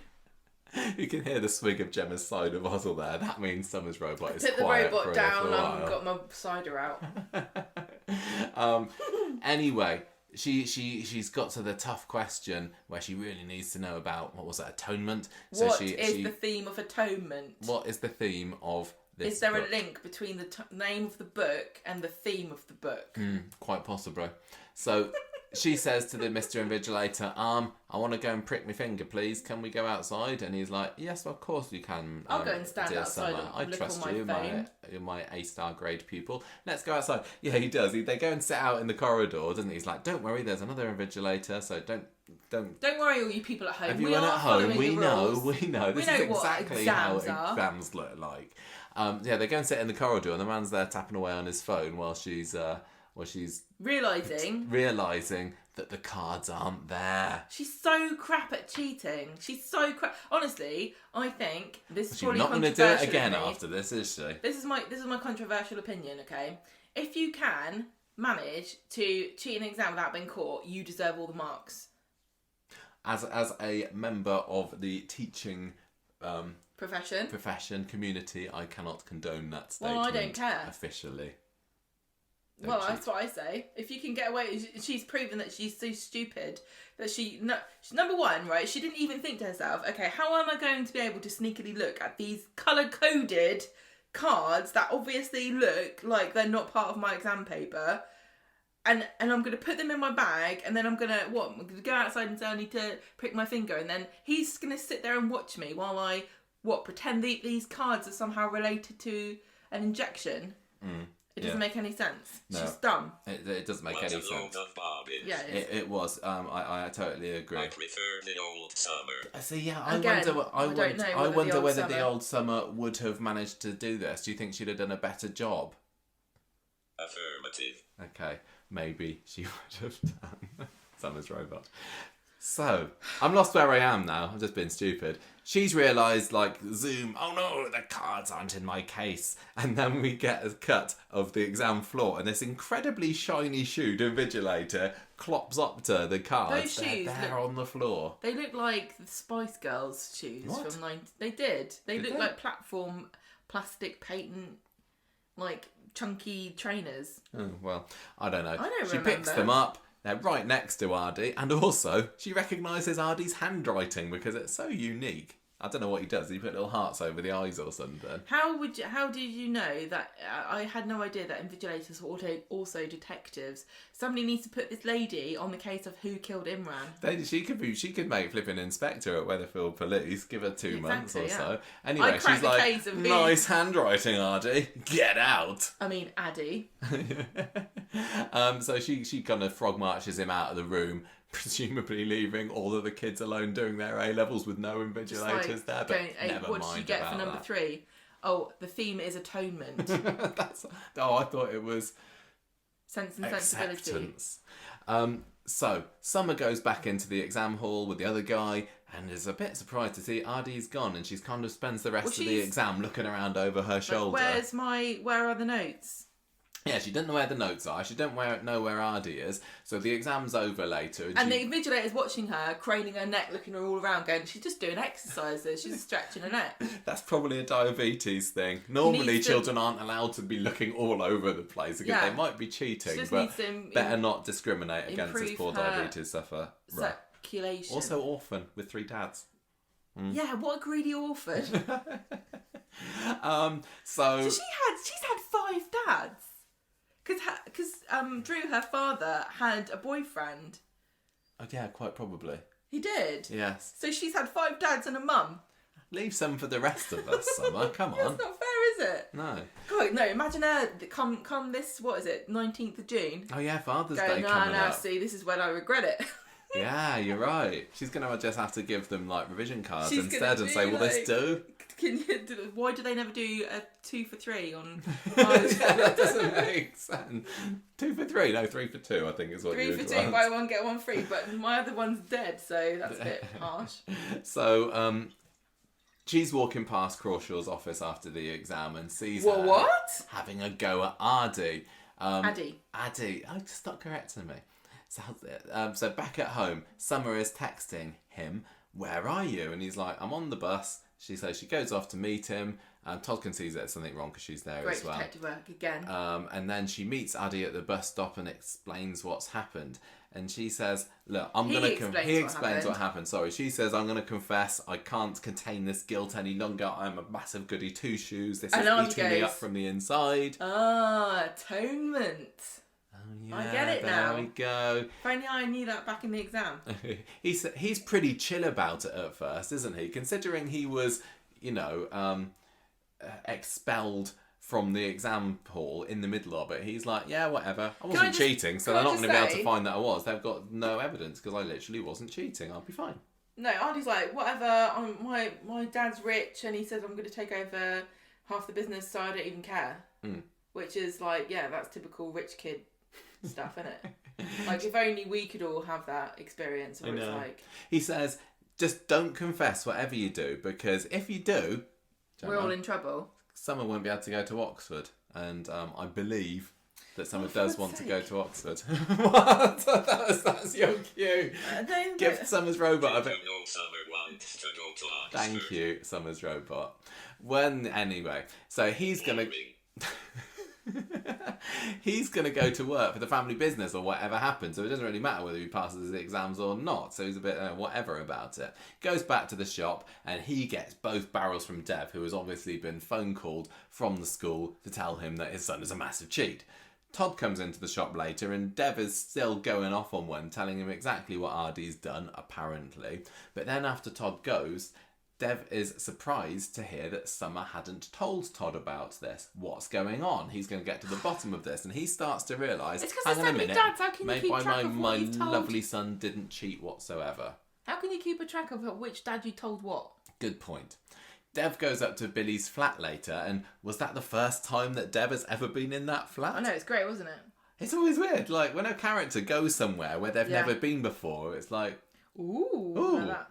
Yeah, it's like, maybe one time we'll actually get to see Kathy and Brian in their own flat, and that'll be a first, despite the fact that they've been living there for about 5 years. Todd's there, and he says, look, can you ask Summer to pop into the shop for a quick chat when she's got a moment? He says, I want to know the truth, and I think Summer knows something about what happened to Aadi. He thinks he's been framed, and he basically gets his prediction completely right. He hits the nail right on the head by saying, I think that that Summer was cheating and Aadi covered for her. Because he fancies her. Yes. So Summer gets home later, gets a good grilling from Todd, says, look, whatever happened, we can deal with it. I just want the truth. Summer's like, oh, I don't know what Dev's on about. Cheating? Me? No, I'm Summer. Todd is relieved to hear this. Friday's episode comes around and Billy is on the phone to the school. He's having a pretty mad conversation with them. He's having a bit of an angry argument because Dev's been round the school and accused Summer of setting Aadi up. They say Summer needs to come into a school for a meeting later. Into the school, not a school. Just go to any school. Just go to any school. Whatever. We're all connected. She says, I don't know what you're talking about. She says to Billy, look, I don't really want you to be there, actually, because obviously she's very, very ashamed of what's happened. She should be. Meanwhile, Aadi is also telling Dev that he can't come to the meeting. He says, I'm determined to face the consequences on this. I cheated. I deserve what's coming to me. Dev just does not believe this, despite the fact that mere scenes ago on the previous episode, Dev was all for stringing Aadi up for being a massive cheat. He's now saying, no, my boy, you're so honourable, we Alahans don't cheat, apart from on women, but that's totally different. And so he says, you're just covering for Summer, who you fancy. And Asher's there, and I thought that I was a little bit disappointed that we didn't get very much Asher this week. I feel I don't know what she would have added to it, but it always, you know, if there's a story with Aadi in and there's no Asher, I feel a little bit shortchanged. I thought that they came as a 2-for-1 deal when they were popped out of Tanisha at the same time. Buy 3, get 2. I just think that Tanisha and yes, and Adam have got a good relationship, and to have a scene with literally just the siblings having a conversation together, and maybe Asher is able to get out of Aadi. This is what happened. I thought that would have been quite good, but oh well. No, that didn't happen. Asher's the one that tells Dev that he's got a new boyfriend. Summer's got this new Aaron. Yeah. Asher, Aadi and Aaron all together. Who'd have thought that, you know, Summer's got 2 guys crushing on her, and they're both at the beginning of the phone book, if the phone book is written by first names. Aadi and Aaron. You don't get many names that both start off with double A, but Summer's managed to make it. She's just...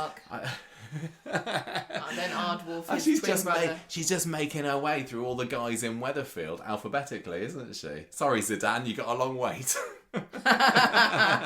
From Aadi to Zidane. Summer's romantic journey.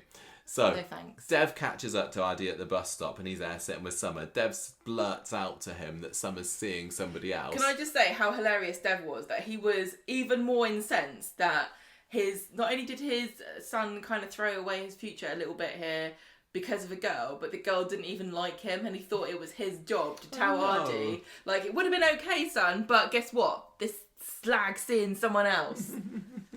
Aadi storms off. It's just like how personally offended that Dev was that Summer would dare have a different boyfriend to his beautiful, lovely Aadi. I know. He's such a supportive dad. He didn't even rescue from a car accident last year.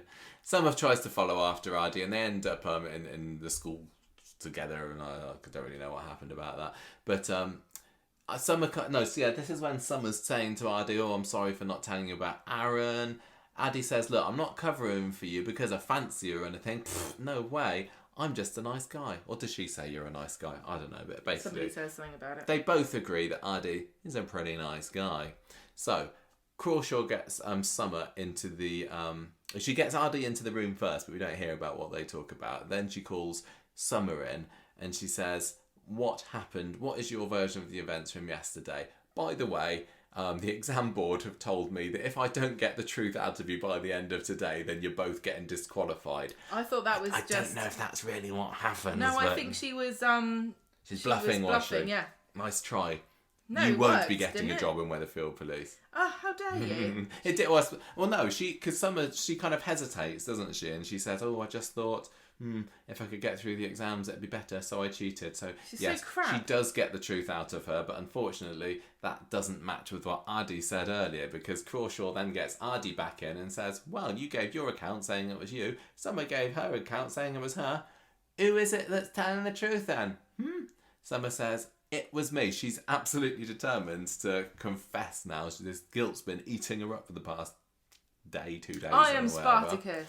And she said, look, I was scared. Aadi saw it. He's covering for me because he's a jolly good chap. And confessing this now is making me even less scared. I'm Spartacus. She sounded quite convincing. It's all over later. Todd calls Summer up and says that come along to speed dial. We've got this surprise party or something. No, Summer knew that there was a surprise party, didn't she? Because Mary had told her, but I don't think Todd had known that Summer knew. I don't really care about the surprise party part about this story, to be fair. Anyway, she's very overwhelmed by everything, so she goes and has a little cry in the corridor. Party time. She arrives at speed dial. Todd and Paul can see she's a bit upset, so she tells them what happened. Todd upsets her by saying that I thought you were smarter than this to cheat. We were all thinking that as well, really, this week. She runs off. Paul gives chase. I hate any scene that makes Paul get one over Todd, don't you? I don't. Do you have no opinion? Say it again? I don't like any scene yes. that makes Paul get one over on Todd. I kind of go. Yeah, I agree with that. Yeah, because Paul is like, to me, Paul is like a stupid dog, and Todd is like a very clever cat. So it's like, do you really think a dog would outsmart a cat? No, never. We all know that would never happen. Anyway, so she escapes, she runs off, she ends up down the ginnel. Aadi sees her and follows her. She says, oh, I deserve for people to hate me. And he says, oh, I could never hate you. Neither could Billy and the others. Aaron then shows up. I can't remember. Sorry, I mustn't make the finger down my throat gesture when Summer and Aaron are in a scene. No. Bad taste. No. What? Carry on. Oh, let me be irreverent. Aaron shows up. I don't really know why. I think Aadi contacted him. Did he? Okay. But I've got this theory that he's actually Robert Pattinson. So maybe he saw a bat signal and he came.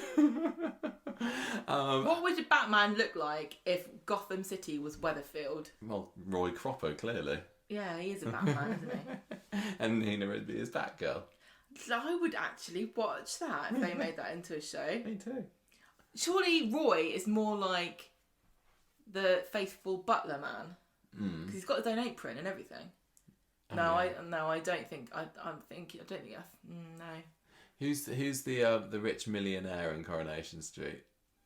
Toyah now, she's inherited all of him. Oh yeah, all of his lawyer cash, hasn't she? I don't know what she's crying about. Who's she's going to be living it up. Who's the richest man? Because obviously Batman has to be a man. Well, I mean, Ray Crosby was dead. Somewhat minted. He's not dead. He's in prison. Oh yeah, Ray. He got arrested at the airport. Batman doesn't go to prison, you donut. I don't know. I think Gary's the closest we've got to Batman because he's kind of like a vigilante, isn't he? He took a load of money from. He's been helping himself to dead Rick's money all this time. Goes around smashing people to death. That's kind of like Batman. I'd say that a really crucial point, a crucial requirement to become the Batman of Weatherfield is you have to be an orphan. But I mean, there's a list a mile long of how many candidates that would still leave, isn't there? So Gary might as well be an orphan because his mum's on the lam and his dad's baking cakes in Germany. Where did we go? Which is the same as being dead, isn't it? According to Mary Berry, the way she talks about people who can't bake a cake. Aaron kind of gets introduced to Summer and it's all a bit awkward, so Aadi leaves. Aaron kind of tries to put his arm around Summer's shoulders and she recoils and she's like, oh, you're better off without me. Oh, just spare me the teenage angst. Todd finds Paul worrying meanwhile and having a bit of a seethe as well in the flat later. Paul says, look, maybe we've been too busy putting Summer on a pedestal and we've just not listened to her. I've heard nothing but Oxford from that girl. That's all she's been banging on so about. I have been listening to her and all I've heard is that, so shut up. She's been very sneaky with her insulin down the sink. Summer finds Billy on the street later and says, sorry for causing a fuss. Then the other two dads come out and then just to round off this whole story possibly, she decides that she doesn't want to go to Oxford after all. That's what I said when I found out that I wouldn't be able to go, Summer, so no one's impressed. What? Oh well. No, she just decided, now she's cheated and she can't go to Oxford anymore. She's like, oh, I've decided I don't want to go. Didn't want to go anyway. Well, it's okay because you're not going, so don't worry about it. Yeah. So what's... I sense that you didn't enjoy this week's summer story, No, I did. Gemma? I just don't like talking about it. Boring. Yeah. I didn't think it was boring. I thought the wasn't Mondays boring. and Wednesdays Can I episode just was say? quite not fun, quite interesting because they got going with some plot development, and it wasn't just her moaning about Oxford. It wasn't just her saying, "Oh, need to check my blood sugars." There was when she went outside into the corridor and she realised that the revision cards weren't there. I was like, "Oh, this is exciting!" And it should have been like plainly obvious what was going to happen. But when Aadi was giving her the revision cards on Monday, I was thinking, "Oh, where's this going to go?" But yeah, looking back on it, it kind of is kind of obvious. But no, I thought it was good stuff. Can I say? Yes. I didn't find the story boring. I just find her boring. Yeah, I know, totally. I'm trying. I'm trying really hard to like her, but I'm just find her really boring, and she is. I prefer the old summer. She's just like unlikable and difficult to empathise with because she decided out of nowhere that her passion is to go to Oxford and she can't hack the pressure. So, and then she's basically disqualified from herself from doing it by not being able to handle it, and then deciding that she's decided that she doesn't want to go to Oxford. What's she going to do now? Hang around the street. I mean, Exactly. we've been saying for a long time, is she actually going to go to Oxford? Because they don't want to get rid of the character, do they? So how are they going to make her stay? So it's kind of inevitable that she'd get to this point. Do you think this is literally it now? Is she just going to be completely chilled out? Maybe she'll just be a different person next week now that she hasn't got that pressure and expectation behind her. And I bet there are quite a lot of students going through their A-levels or whatnot at the moment, sympathising with her and thinking everybody thinks that, I should be able to do this. Everybody's telling me that I can do it and they believe in me and everything, but I don't believe in myself. Well, didn't you have that pressure when you were going through your exams? Because I know I did. Yeah, totally. Everybody thought that I would do well, and so I felt like it was even more stressful because I couldn't let people down. So I sympathise with the situation, but somehow I just don't. And I've tried really hard with her, and I really, tried to get on board with all, the diabulimia, and I just don't care. No, I know, totally. Boring. Yeah, Summer's robot is on the same page as us on this one, unfortunately. Maybe Summer's robot will turn like Terminator and try to assassinate her out of history. Maybe Summer will invent a Terminator robot, and so Terminator has to go back in time to kill her so that she doesn't create the apocalypse. If Summer's robot was the Terminator, and what's his catchphrase? Hasta la vista, baby. What would Summer's robot's catchphrase be? Ta-ra. Ta-ra. Don't shake your head at me. Ta-ra, It doesn't Chuck. work for a podcast. Right. Or maybe it would just be... Do one. Can you imagine? I take your words right out of my mouth, Summer's robot. Darth Vader, the original actor, what's his Prowse? I've forgotten his name. He had a really thick, West Country accent. Yeah. So they put James Earl Earl Jones' voice on the top. Imagine if you just edited Terminator to just give him Paul's voice or something of Corrie. What would it be? What would it be like? I don't know because I can't do a Paul impression. No, It would be sorry. hilarious. No, Ashley from Ashley Peacock. I'm your father. You know, I saw that your feelings, it'd be true. Uncle Fred. I don't know whether I can bring myself to discuss Should we move this. on? Yeah. Should we move on to the next story? I think we What should. do you think, Summer's robot? Let's move on to the next story. Okay, fine. Let's move on to the Grating. next story. Yes. Now Michael's going to give me the notes so I can tell you what the story is. Yeah, sorry, I've taken the notes off. Here we go. Tully and the Bully we've got. No, Tully and the Bully is our next storyline. I really enjoyed this. See, when I was watching Corrie this week, I was really, really into it on Monday and Wednesday's episode. And I thought, this is a really great post-big week, because sometimes there's a bit of a lull, isn't there, when you've had all the excitement. But this week's Monday and Wednesday, loved it, and it was partly to do with this story, and I really enjoyed Frank as a character, and George was cool this week as well. But today's was a bit Well, excuse me, Toyah was back. Yeah, and she was in it more today. This is the most she's... No. No, she's in it quite a bit on Monday, wasn't she? Listen. Anyway, we're not here to talk about Toyah, are we? No, we're not. No. On Monday, Sean tells George and Eileen about his new boyfriend, Frank, who he likes. Yes. Frank turns up at number 11 and Eileen thinks he's a door-to-door salesman. He's like, sorry, not interested. And then Sean explains and Eileen is embarrassed and apologises. What a hilarious mix-up. They all go to the pub and Eileen puts her foot in it by saying that she didn't think Frank was Sean's type because he's so much older. They make, I can't remember, I didn't write it down here, but one of them says older and the other one says, I can't remember, ugly or something. I don't know.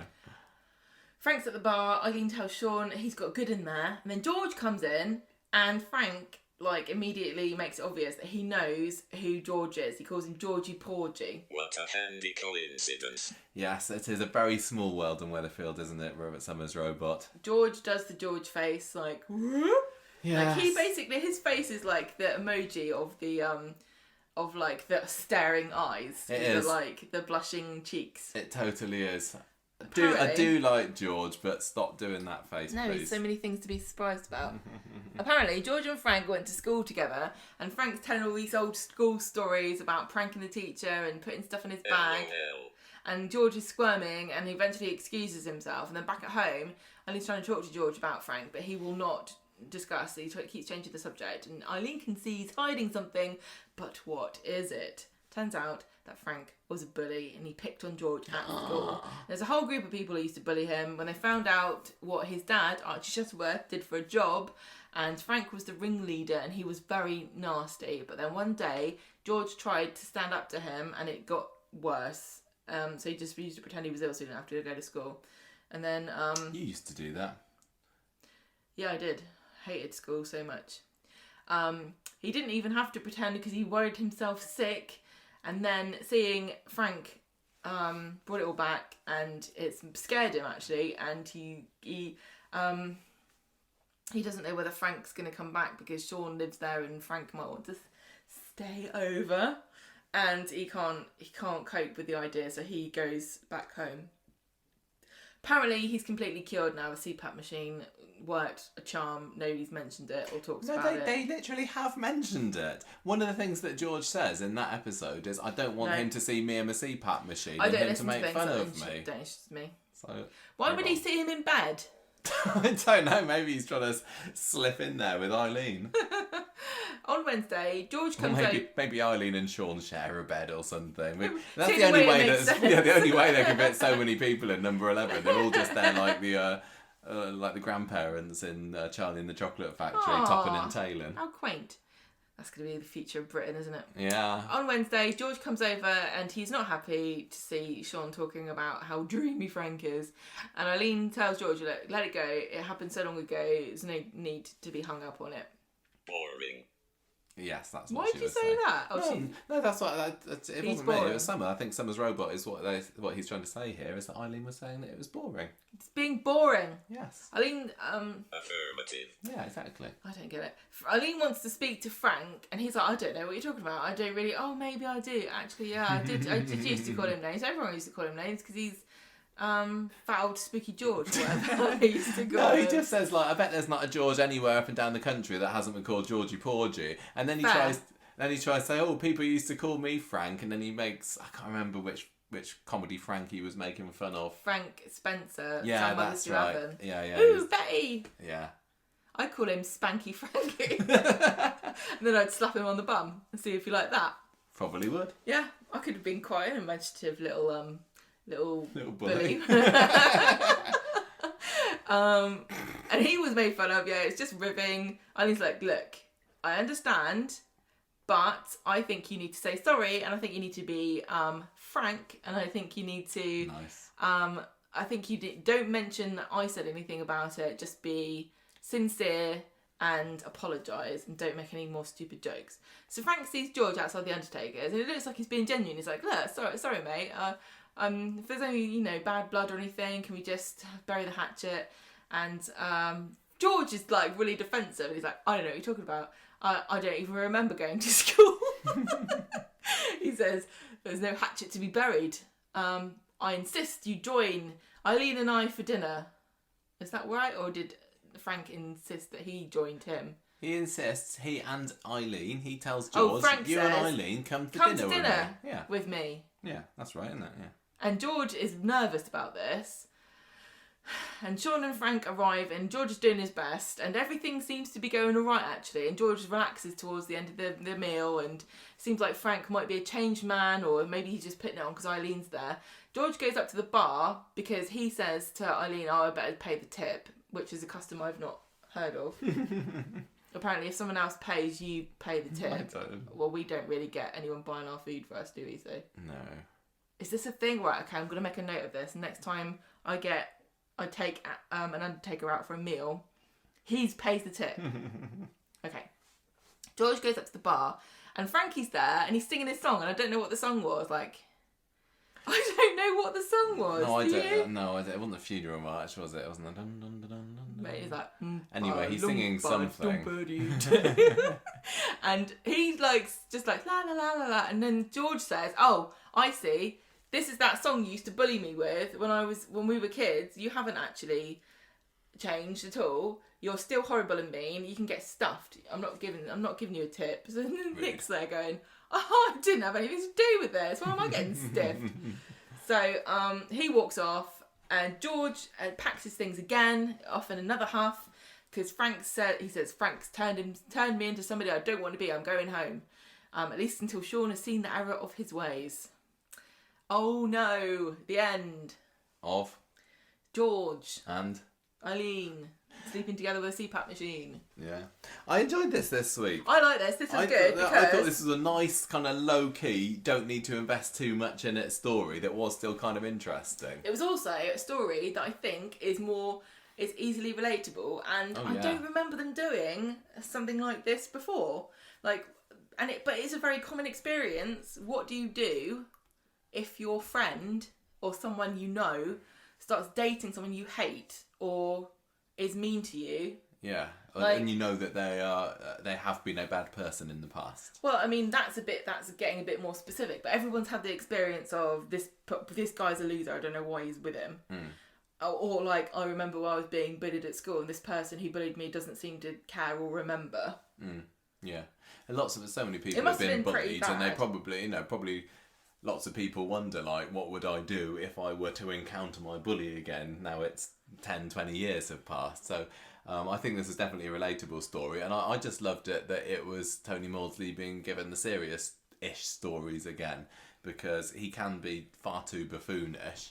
And this, a bit like the snoring story, to be honest, showed that he's got a bit more range in him and he can cope when they don't just make him a wide-eyed buffoon who falls over with urns in his hand.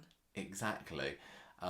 Really liked it. Thought it was good, relatable. And I like Frank as well. This is the thing as well, because that's the other thing that's getting me interested in this. If Frank were obviously a massive evil schemer who at the end of every scene would glare menacingly into the camera, then I'd be like going, oh yeah, he is nasty, isn't he? When will Eileen see him for what he really is? But I'm watching it and going, I think Frank's quite nice, actually. I think he's quite likeable. That needs to see him for what he really is. Oh, Sean, sorry. Yeah.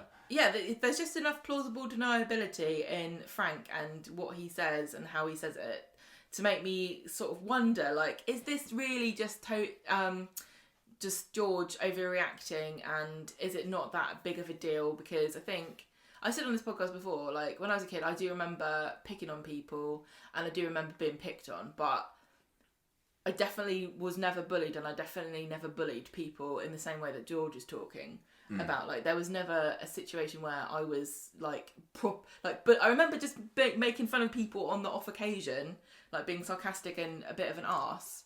But I never there was no prolonged campaign of hatred against anybody. No. And I was never had that experience myself.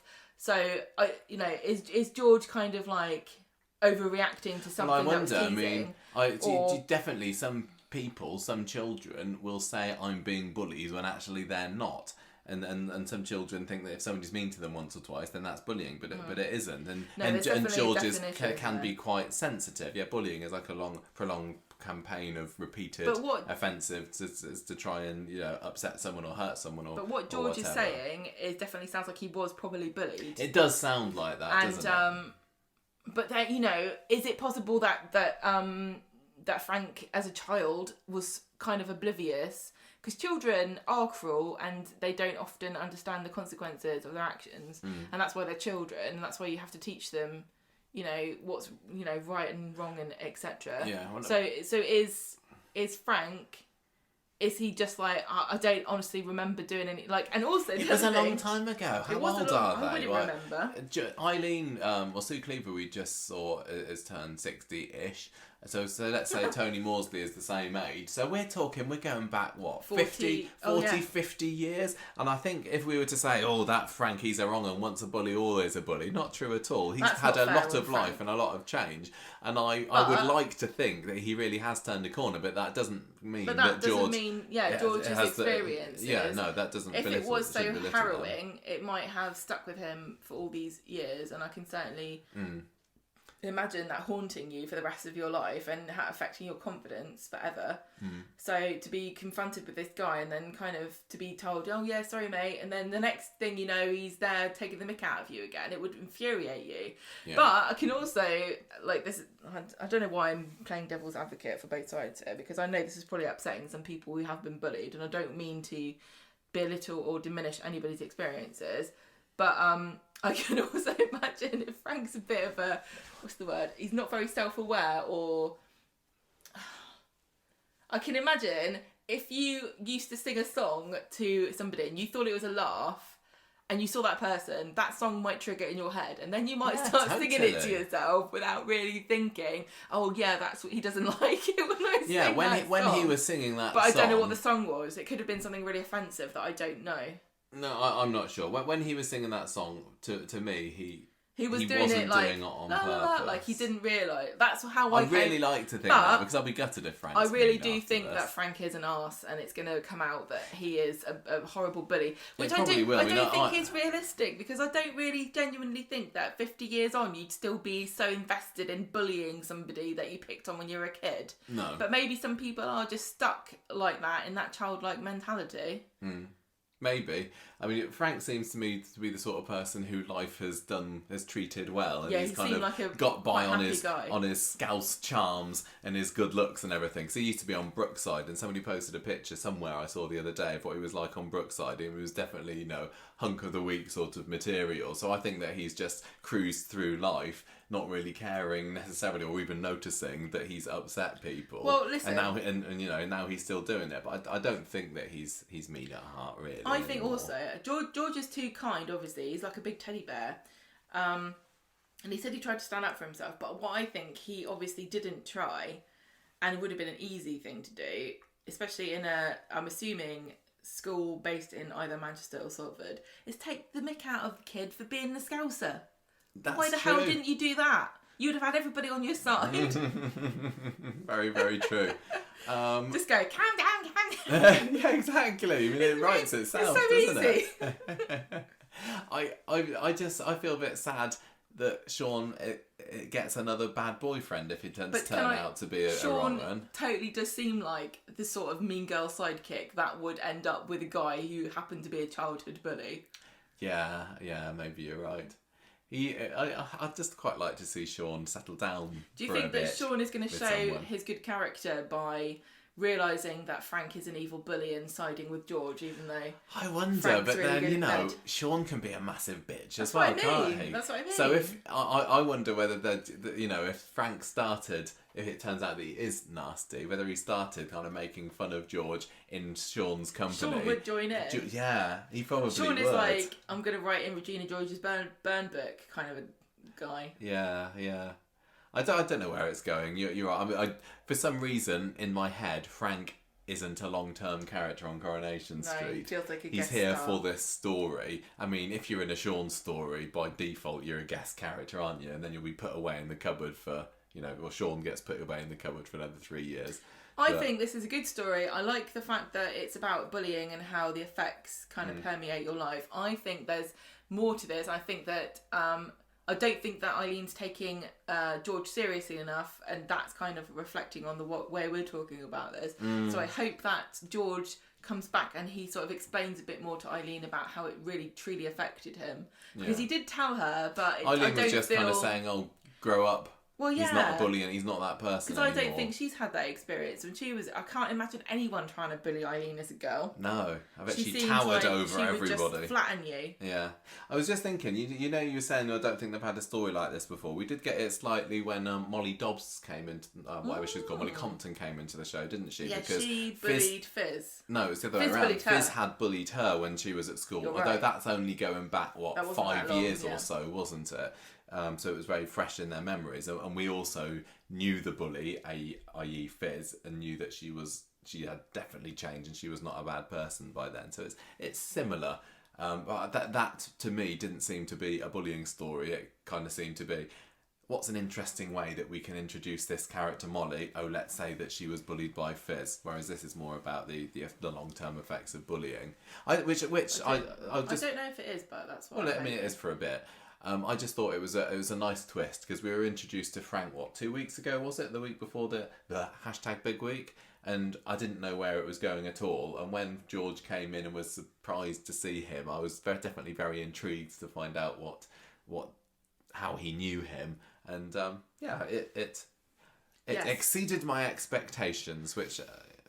There's also a lot to be said too about the difference in the size. Like, George is much bigger than Frank, and I don't know if they're going to say anything about, he's a gentle giant, or bullying's more than just physically being pushed around. Because like when I was picked on, it was always physical, like people hitting me or throwing basketballs on my head. What? Did they really? Yeah. Oh, you tell me again. I'm going to go and flatten them for you. Because they couldn't do it. They couldn't say anything to me because I could always think of something to say back. So they just threw a basketball on my head to shut me up. Oh, that's so sad. Yeah, no, but you see what I mean. Like, it's not just about being like bullied, like pushed around and stuff. It's the mental scars, and what I'm just saying is kind of proof of that, because I don't care that somebody threw a basketball. It's kind of funny when I look back at it, because it didn't hurt my feelings. Are you asking for it?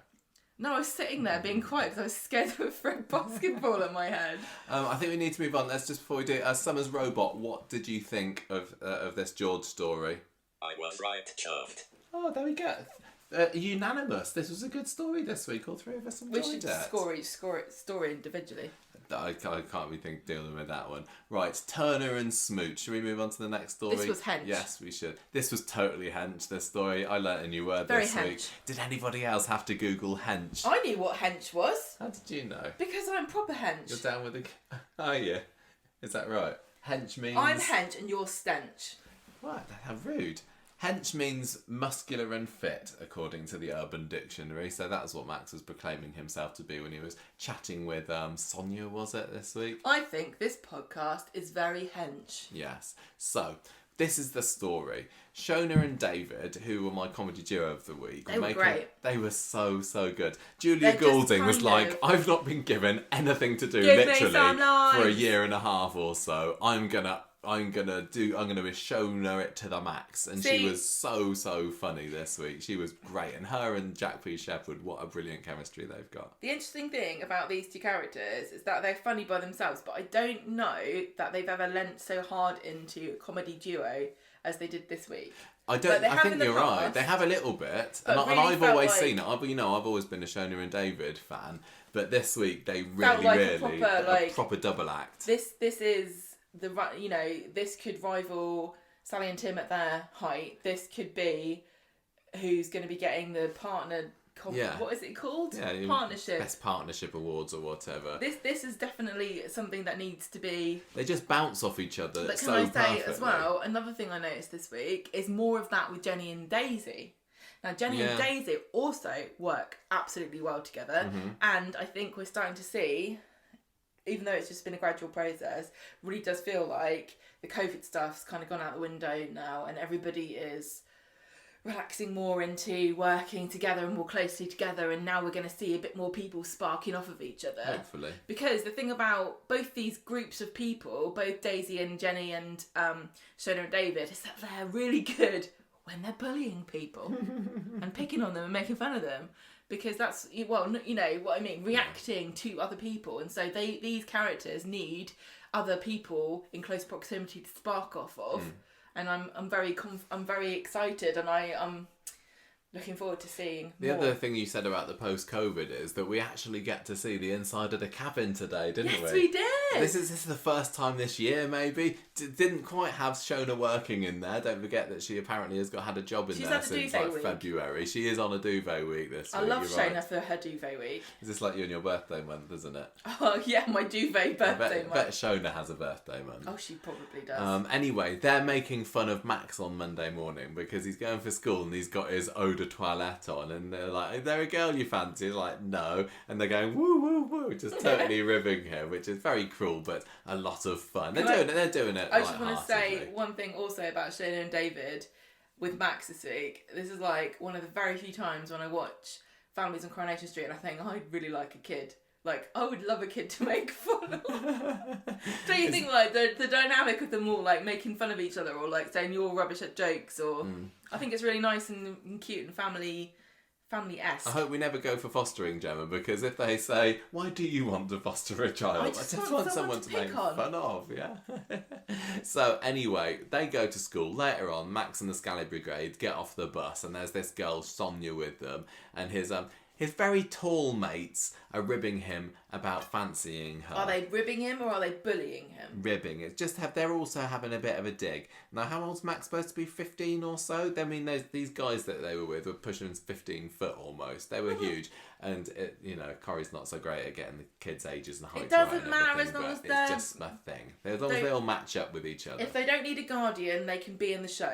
Anyway, so he's there chatting online later. He's back home. He's got his laptop on his lap. And then Sonia messages him saying, "One of your mates, Max, said that you said I was fit." What was going on there? She liked the lols, didn't she? LOL. Yeah, exactly, like that, but again and again and again. LOL. Exactly. Thank you so much, Robot, for doing a very good Sonia impression. I didn't realise that you did good impressions of characters. Sonia's catfishing. She's a robot. She's an FBI robot sent to look for paedophiles on the internet. Do you reckon that's right, is Yes. it? Okay, well, we'll put that one Only in a robot will box. go, "I think you're hench." No, actually, it was No, yeah. It was Max, he called himself hench. He kind of was a bit nervous at first, but then he just goes for it. And she's like, "Fit." I think the word you're looking for is hench. No, that's what he says. Oh yeah, I am hench or something. Yeah, I don't know. But anyway, like henchman. yes, he is a henchman, a very henchman. That's the most you can look forward to, Max, is being somebody's henchman. Well, he's not going to be the brains of the operation, is he? Let's be fair. Actually not. So Shona and David at the end of the episode are spying on him, chatting to Sonia and having a more of a giggle about it. And Sonia asks Max out, although says, "Watch out to look for my ex Dave. He's massive." I think it must be just something that they give to the kids at the PRU. They make them all huge. They'll give them some growth hormone or steroids or something like this. So maybe they're like, these children will never make anything of themselves academically, so we'll give them steroids and then give them the physical advantage in life. Work as brickies. Yeah. Anyway. Why not? So Wednesday. There's nothing wrong with learning a trade. And if you're strong, you can pick up bricks easier. Very true. Wednesday, Max says, my pipes burst at school, so I can't. That's why Shona's having a duvet week. I can't go to school. But also, by the way, David and Shona, please can you stay away for the house because I'm going to make you a special tea. Also, money, please. Money, £20, please, would be lovely. So David and Shona sneak around the house later, and they're just like going whoop, peering around the door, aren't they? The thing is about them, there was nothing specifically that witty or funny about anything they did. It's more the way they were acting and their expressions. Yeah, it was their expressions. They were like little grown-up kids, weren't they? Together, I love them they're just having fun together. Yeah, they are adorable. And Max is there in Gail's Wonder Woman apron, and before I forget, that line that David said later is like, "Oh, Gail's Wonder Woman," and he says something like, she walks in the room. She walks in the room and says, "Oh, I wonder what I'm doing in here," or something like that. I didn't quite deliver it quite excellent. as well as Jack P. Well, Shepherd you don't did. get paid the big bucks No, to deliver hilarious don't. lines like Jack P. Shepherd But does. that was amazing. Anyway, later on in the episode, towards He's the made end, some and hot wet rice. Yes, and they're all enjoying his cooking, and David is convinced that he got a takeaway, but it soon becomes clear that they're just being used as guinea pigs for a certain somebody. Don't just make a pile of rice. Don't just make a pile of rice. It's his first go, bless him. I know risotto and paella are things, but really there's just a pile of wet rice.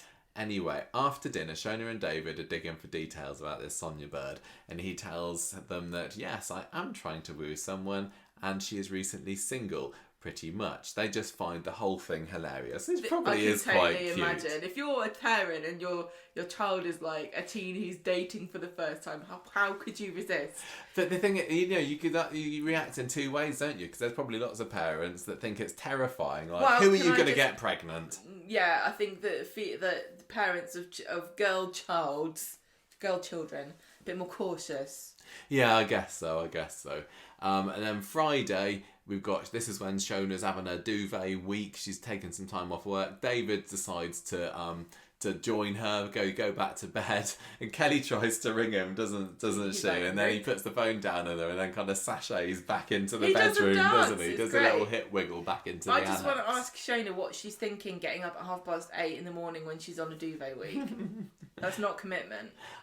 Anyway, what Kelly wanted was to say that Maria hasn't turned up at the salon. What's going on? This isn't really a Max story anymore, is it? But I'm going to roll with it, whatever. Well, she's got to work, and neither David nor Maria have Maria turned has up. got to do very important council business because she's got to talk about telling people to put the glass in the recycling. Is this not a normal practice? Because we have glass bins. And I thought, but isn't there something weird across the country? Each council does something completely crazy and random with their recycling, and nobody knows what's going on. Maybe, I don't know. Because why is she telling them put the glass? Boring. Yeah, it was really. Boring. Yeah, it was Maria going on about the environment. I know Summer's robot. We all thought it too. Excuse me, Summer's robot is going to trick us into saying caring about the environment is boring because he wants us to end up like the Matrix, where we're all batteries for robots. Affirmative. You got him there, Gemma. They want us to destroy the environment so they can take over because they don't need sunshine and happiness because they're robots. Yeah. Okay, anyway, so David and Shona are going into speed dial. Maria clops in, councillor's uniform, saying, why aren't you at work? She did look very smart. She ends up chasing him off to work where there's a huge queue, including Brian, who wants his eyebrows trimmed. And Maria's like, fine, I'd better postpone this council meeting and I can help out as well. Oh, this has got a bit dull quickly, hasn't it? Chop. Yeah, chop. Let's chop their hair. And then she cuts everyone's hair, and then I don't know how long this took, and then she says, I can still make this meeting. Yeah, I know. What are they talking about? Well, there was a queue of about 4 people there, wasn't there? Brian was, I think, the last in the queue. She cuts all their hair and then decides, right, that's enough, that's us done for the day, let's close up. So, I don't know, either Brian had to wait a very long time, or they were only open for about 20 minutes or so. Anyway, Maria makes a quick dash to the meeting, leaving David to do the tidy up. Back home later, David has a bit of a rant to Maria about Shona. No, other way around. A rant about Maria to Shona. And then there's just this scene at the end of the episode, or towards the end of the episode, where she's going on to Rita and Kathy. Did you know that the energy that you save by recycling one bottle Boring. can power a 100-watt light bulb for 4 hours? And I remembered that fact from what she said, because I thought, well, if that was true, Maria, then nobody would be worrying about their gas bills this year, would they? How insensitive. Summer's robot, I want to. What would you do? What would you say to Maria if she came up to you in the street and started banging on about the environment? Do one. Yeah, I think I would as well. Well, she was explaining to Rita and Kathy the concept of recycling glass. They were a little bit tipsy, weren't they, at the time, which kind of added a little bit of humour to it. But I like the way you've written in the discussion notes, hench equals strong or muscular. Yeah, that was to remind me at the beginning of the week. So it's Wonder Woman hench, or is it only a man that can be hench? Henchwoman.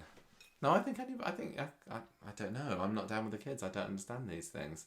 I thought that this was fun. Max is so likeable at the moment, and I didn't think that I'd be saying that 3-4 months ago. You wait till it turns out Sonia when is he was secretly slapping a Daniel in the face, or FBI that was agent. quite good actually. When he was spiking drinks and everything, he was a massive scally. And I think the Max versus Daniel thing just dragged everybody down around. It's kind Even of like David, Carla versus Tracy, where nobody asked for it, nobody wanted it. Yeah. It made everyone look bad. It made David look really bad, didn't it? Dragging him into it, being the pushy parent or whatever. But Max on his own away from all this, where he's a little bit smitten, I think he's really cute. A little bit actually. vulnerable, darling. Yes, he was a little bit. I'm enjoying it. I'm sure it won't stay. He's probably, I don't know whether he's going to end up doing something horrible to poor Sonia, whether he's going to drug her or something with his internet pills, but yeah, for the time being, it is fun, but it is definitely the reactions of David and Shona that are making So it for great. me, because I'm just kind of they're being the proxy for the audience, aren't they? And kind of going, ooh. Yeah, I love it. Funny stuff. It is quite funny too, because we're kind of like, in a weird way, like part of all these kids that grow up on the street. We're kind of like watching them like a distant family member who very conveniently doesn't have to buy gifts. Yes. Watching them grow up, going, oh look, even though it's a bit more difficult to get into that groove when it's a kid that you don't, he's just definitely. kind of, he's not the same Max as he was. No.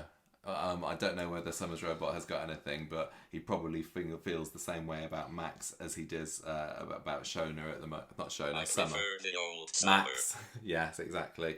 Anyway, so Let's move on to the next story. I think that Summers Robot is a bit fed up with Summer's this. Robot. Who do you want to talk about now then, Summers Robot? Leo. Oh, okay. How does he know that name? He's like you say, he's He's a learning so that's his favourite character, I suppose. Yeah, definitely. Leo. Yeah, Leo's his favourite character. I Well, like it's the got way to be he says somebody's it. favourite character. I like the way he says it. Don't make fun of his accent. No, He's very sensitive. I'm not about lying. it. I like the way he says Leo. Do it again. Leo. Leo. It's like it's 2 syllables. Yeah. Okay. Right, Gemma. Is this me? This is you talking about Leo's home brew-ha-ha. Right, okay, let me talk about it then. Monday. Leo's been brewing beer in the cellar for weeks. How exciting. Daisy clearly thinks he's a freeloader and needs to get a job. Leo comes in and he says, guess what, everybody? I've got an interview tomorrow. Newton and Ridley want them to put milk stout on as their... Bring back Henry. Yes, I thought as well, Summers Robot. They've mentioned Newton and Ridley. This would have been the perfect opportunity for George Banks to have come back on Coronation Street in the role of Henry Newton and defended the honour of his company's beer. Don't you think? Yes. Why not? Because I said it. Yes, I did take your idea there, but I definitely agreed with it. So... LOL. They want, Newton and Ridley saying, right, the guest beer is milk stout. Which I think, what YouTube upload did we do? Ina Sharples. So we definitely talked about what milk stout was and why it doesn't exist anymore. And I think it genuinely had milk in it at one point, and everyone was like, this should be illegal. This is one of those things that they put into the script as a bit of a wink and a nod to the old Corrie fans, isn't it? Occasionally they'll do it. They'll make a reference. It's a bit like Gail's olives, isn't it? That you can have Gail talking about olives, and to most viewers they'll be like, yeah, whatever, but to the people who are in the know, we go, yeah, Gail and her olives, I get it. So milk stout is very, very retro callback, because that's what Ina and Minnie and Martha used to drink round in the snug, didn't they? So I appreciated that, and in fact I found this whole story very kind of classic Corrie feeling. It was just, people in the Rovers team, if you like, a bit like, it's not the same as Bet and Annie and Betty and Fred or anything like that, but it felt like a really nice little escapade for the Rovers lot, and I appreciated it. Would you like me to tell you what milk stout I thought is? you might have some comment about that, but if you want to tell me about what milk stout What is, are you go saying? right ahead. What are you saying? Classic Corrie. Yeah, it's Rovers a nod, isn't it? Shenanigans. It's like a. Do you remember milk stout? No, I've moved on from talking about that. I was talking of... Sorry, I don't even looking at your Wikipedia. I was just saying about the fact that it was nice having little comedy adventures in the Rovers, and Yes, it it felt was. very old school. Yes, it was.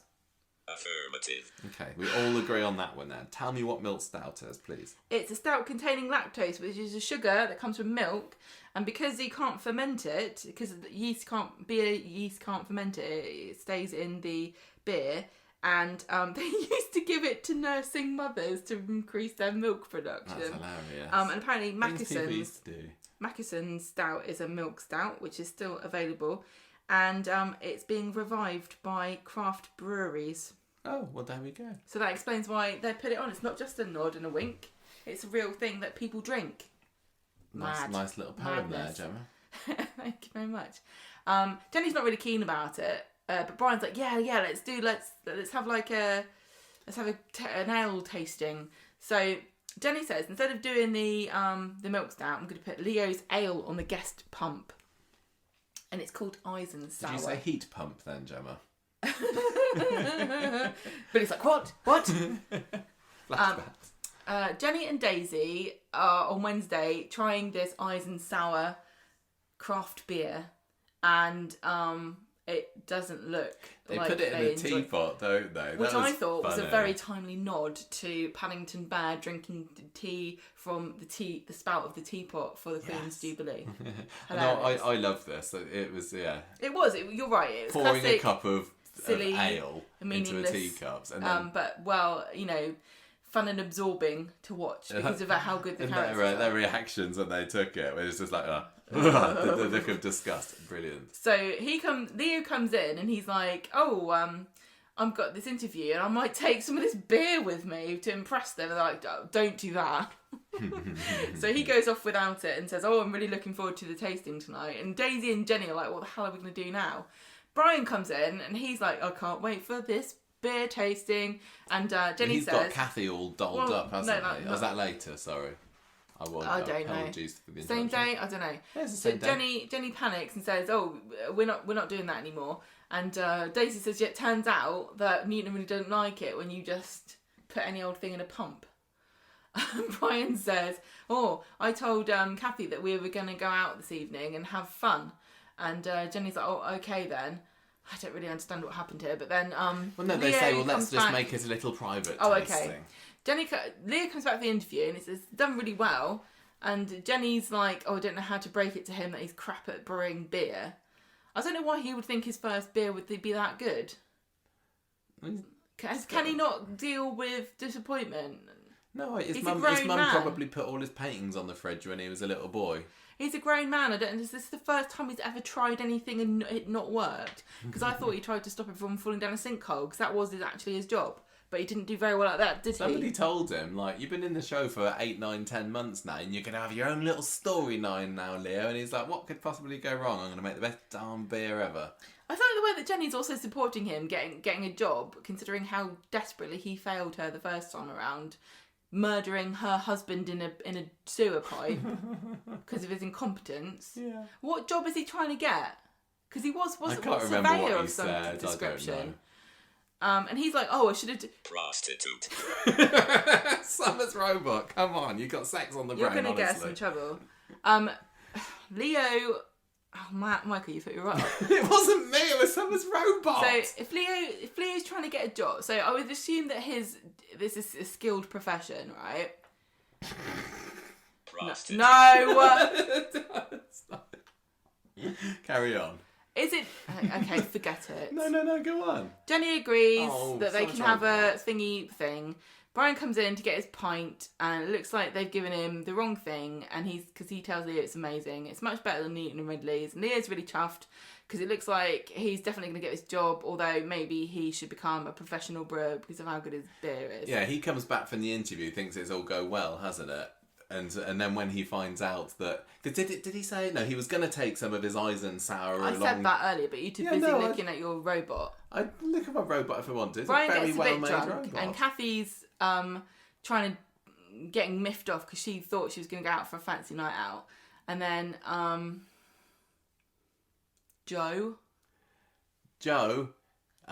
Leo. I think that was an Leo's getting autocorrection. mad because she's trying to convince him to not become the actor's name. a brewer and actually just get a job.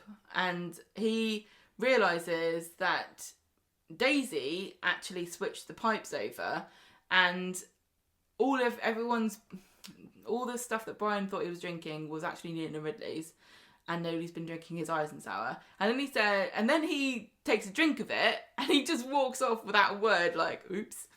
He realises how awful it is. And then Daisy mouths sorry to Jenny. And the way they both look at each other was absolutely amazing. And honestly, Daisy just gets better every episode. And putting her and Jenny together was such a fantastic idea because they spark so well together. I love both of them, and I think that Charlotte Jordan is fantastic. She's so good. It took so long to get there. You literally, I could not stand Daisy for the first year. That's right. What? I give a compliment and you just crap all over the place. No, I'm saying that I am wrong. I have seen the error of my ways. I have grown as a Corrie viewer, and now I think that Daisy is wonderful. It just took her shutting up about what an arse Johnny was and how Jenny should leave him. And now she's great. So can I ask you whether it was worth killing Johnny off just to make Daisy a likeable character? No, I still wish Johnny was here. Friday, Brian is still banging on about Cornwall. It's very warm. He wants to move. He gets narky with Kathy because she's not interested. Then Kathy talks to Evelyn and Rita about how Brian wants to move, and she says maybe we should do something exciting. What about this cocktail course that Daisy's putting together? And Daisy's like, you don't want to come to this. I loved how she was like, she couldn't say why. No. She's like, I was expecting so many more. I mean, you're just too, because it was Evelyn and she's so good. Evelyn and Kathy and Rita, all the oldies. Sorry, Melanie Hill, I don't include you quite as much in there. All having a drink in there, and I think she was wanting to entice the younger, hipper, maybe dare I say, hencher clientele to take part in this cocktail making course. Back when the sort of the dawn of cocktails was kind of like, the 1920s, 30s, which is when Rita was born. That's very true, actually. And I tell you what, I'll tell you who would be really good also at making cocktails, because we've seen him do it. The creator of the Uber Duber, Henry Newton. Don't you think that it would be good? Bring back Henry. Exactly, bring back Henry. He could run this cocktail course. They're just missing so many opportunities for bringing back Henry onto the show. Honestly, get your act together, Coronation Street. You want to see him again. Then we get a intriguing development at the very end, which was like a cliffhanger, when Kathy comes back to the cabin and Brian had been like packing a bag or something, and she opens it. She finds a collection of worrying-looking letters. Now, what is it? What is it? Pen. Is it like bills? Are Kathy and Brian in money trouble, and they're gonna have to sell up, or has he bought a sweet shop in Cornwall like he said he was going to? Is he writing to a lady who owns a sweet shop in Cornwall, trying to woo her so he can go and live with her? Oh yeah, has he got his own little Cornish belle down there? Oh, maybe. I don't know. I've literally got no theories. I've not had any chance to think about this one. The way it looked like they were like pen friend letters, didn't they? I didn't. I couldn't really tell. On it was like paper. a strange stack of letters. Yeah, but when you have a strange stack of letters, that to me immediately screams out secret correspondence, secret love. But I don't think Brian's got a woman down in the southwest. But I don't know. But anyway, things aren't looking so good for Brian and Kathy at the moment, are they? It seems very out of nowhere that they're having these relationship issues. But hey, that's what happens when you don't show a couple literally in more than 5 scenes in a year. They have other life. They have another life that goes on off screen. So maybe they've been feeling this way for a while. Maybe Brian has been chatting women up by going, "Ooh, which way round do you put your jam and your cream? Because I always put my jam first, like the Queen." And they're like, "Oh yeah, maybe that's how we do it in Cornwall."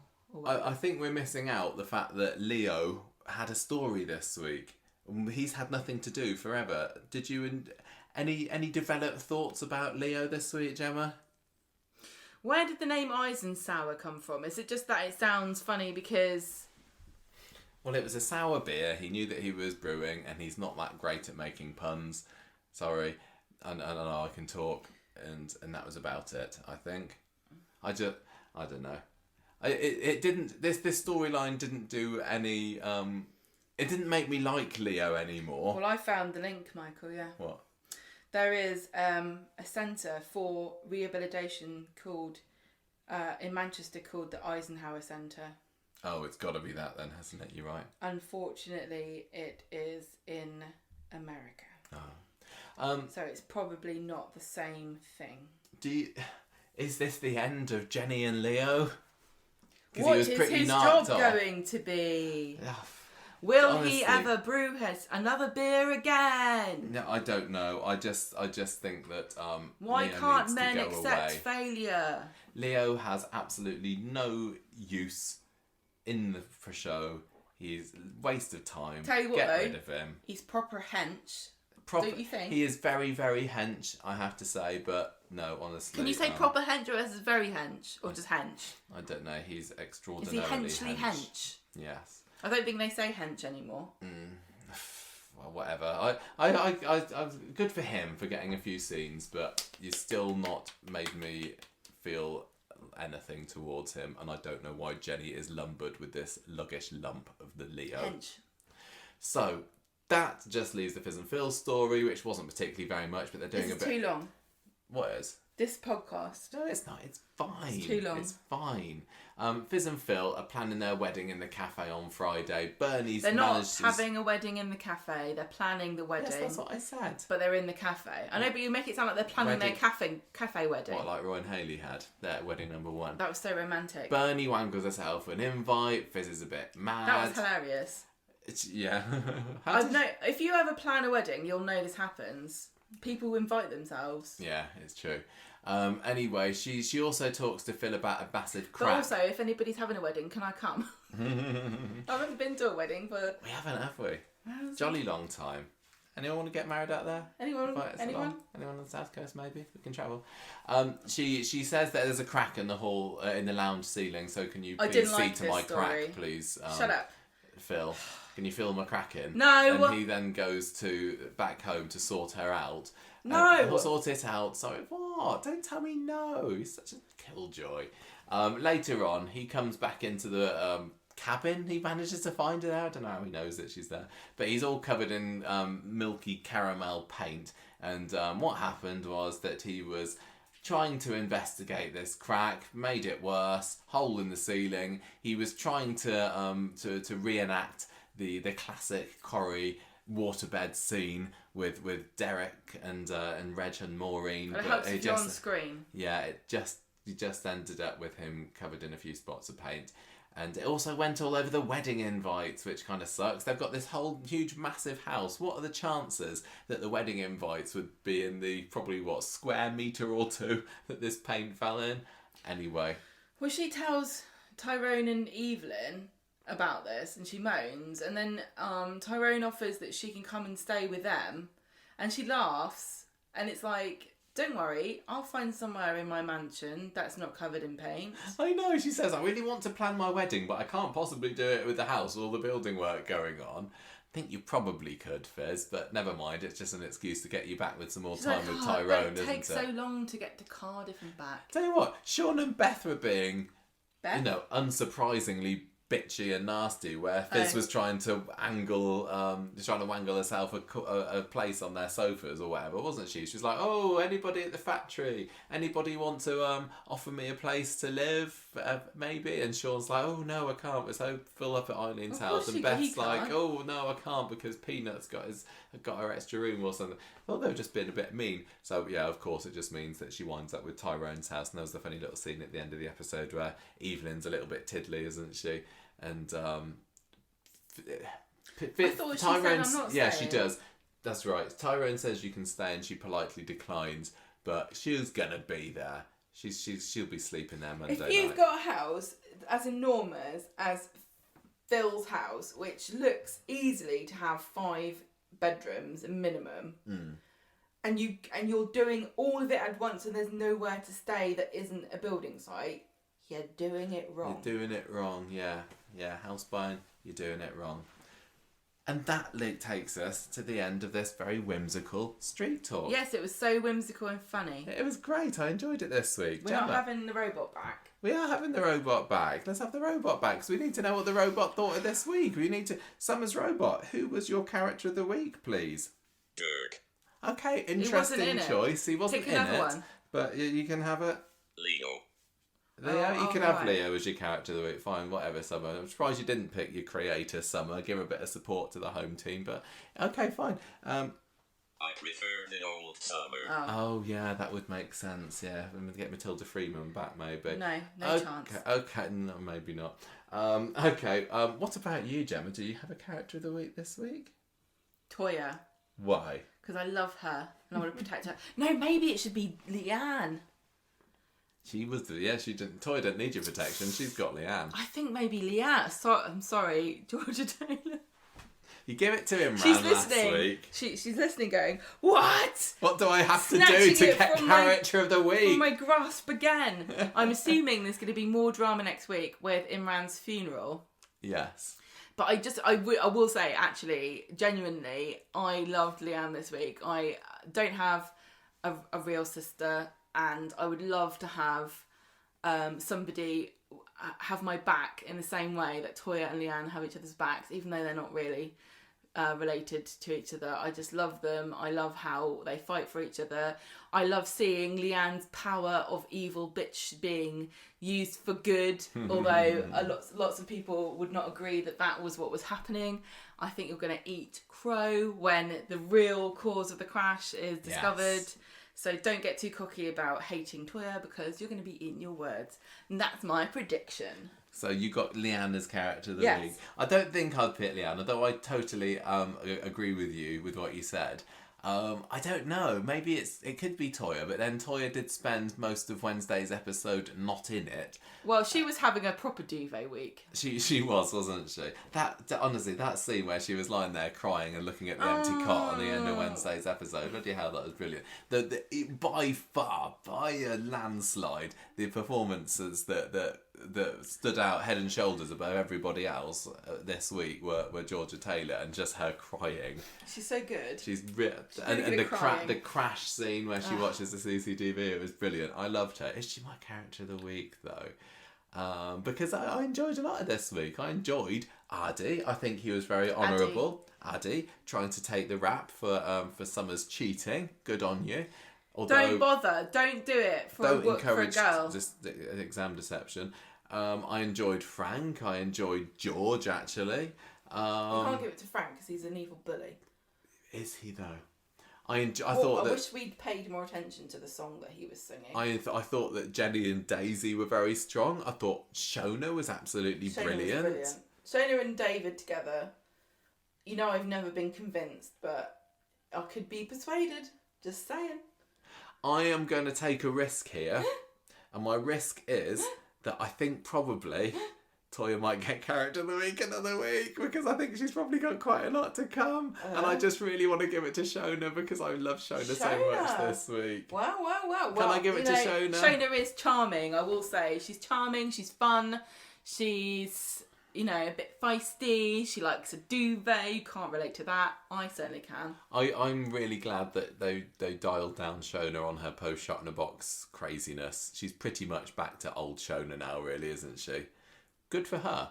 See, I would maintain this pretense for the rest of my life that I didn't understand social cues, or like whether or not I was being rude by taking the mick out of somebody.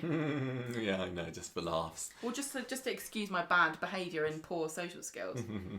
Okay, well, there we go. Shona and Leanne as character of the week. What? Sorry. Scores on the doors. What shall we score it? I don't know. I haven't thought of the score this week. So last week I gave it a 4 last week, I think. This week was pretty strong. I think that if today's episode had carried on the high standard and interest and everything that I got for the rest of the week, I'd have maybe given it a 4 again. But it was quite a varied... I like the way it was quite a varied week. It felt like lots of different things happened. Yeah. It wasn't just like the normal, this is the main story and then these are the additional stories. No. I felt like it kind of like blended throughout the week of different things being more important. Yeah, no, it did. I'm going to go 3.5, but it was a very strong 3.5, and I'll probably regret it and think it should be 4 later. I think it's 3.5. I'm going to give it 3.5. If you hate Sean, I'll break your legs conversations. And that was one of the things that Frank said this week. I think, or was it Eileen? No, he said, Is this a if you hurt Sean, I'll break your legs conversation to Eileen? Yeah. So that's what it is. Yeah, so I'm giving it 3.5 if you hurt Sean, I'll break your legs conversations out of 5. What about you? I thought one of the notes that you've put down is you've put in slice of foot in mouth cake, which is what Sean said to Eileen, but I thought it said slice of fruit in mouth cake. No. What are you scoring it? I'm going to score it 3.5 sympathy lasagnas. Nice. Yeah, because you might not want to eat a whole one. No, definitely not. Summer's Robot, do you have a score for this week? 2-1. Oh, one. One. Oh well, they can't win them all. I enjoyed it, but different strokes for different folks, eh?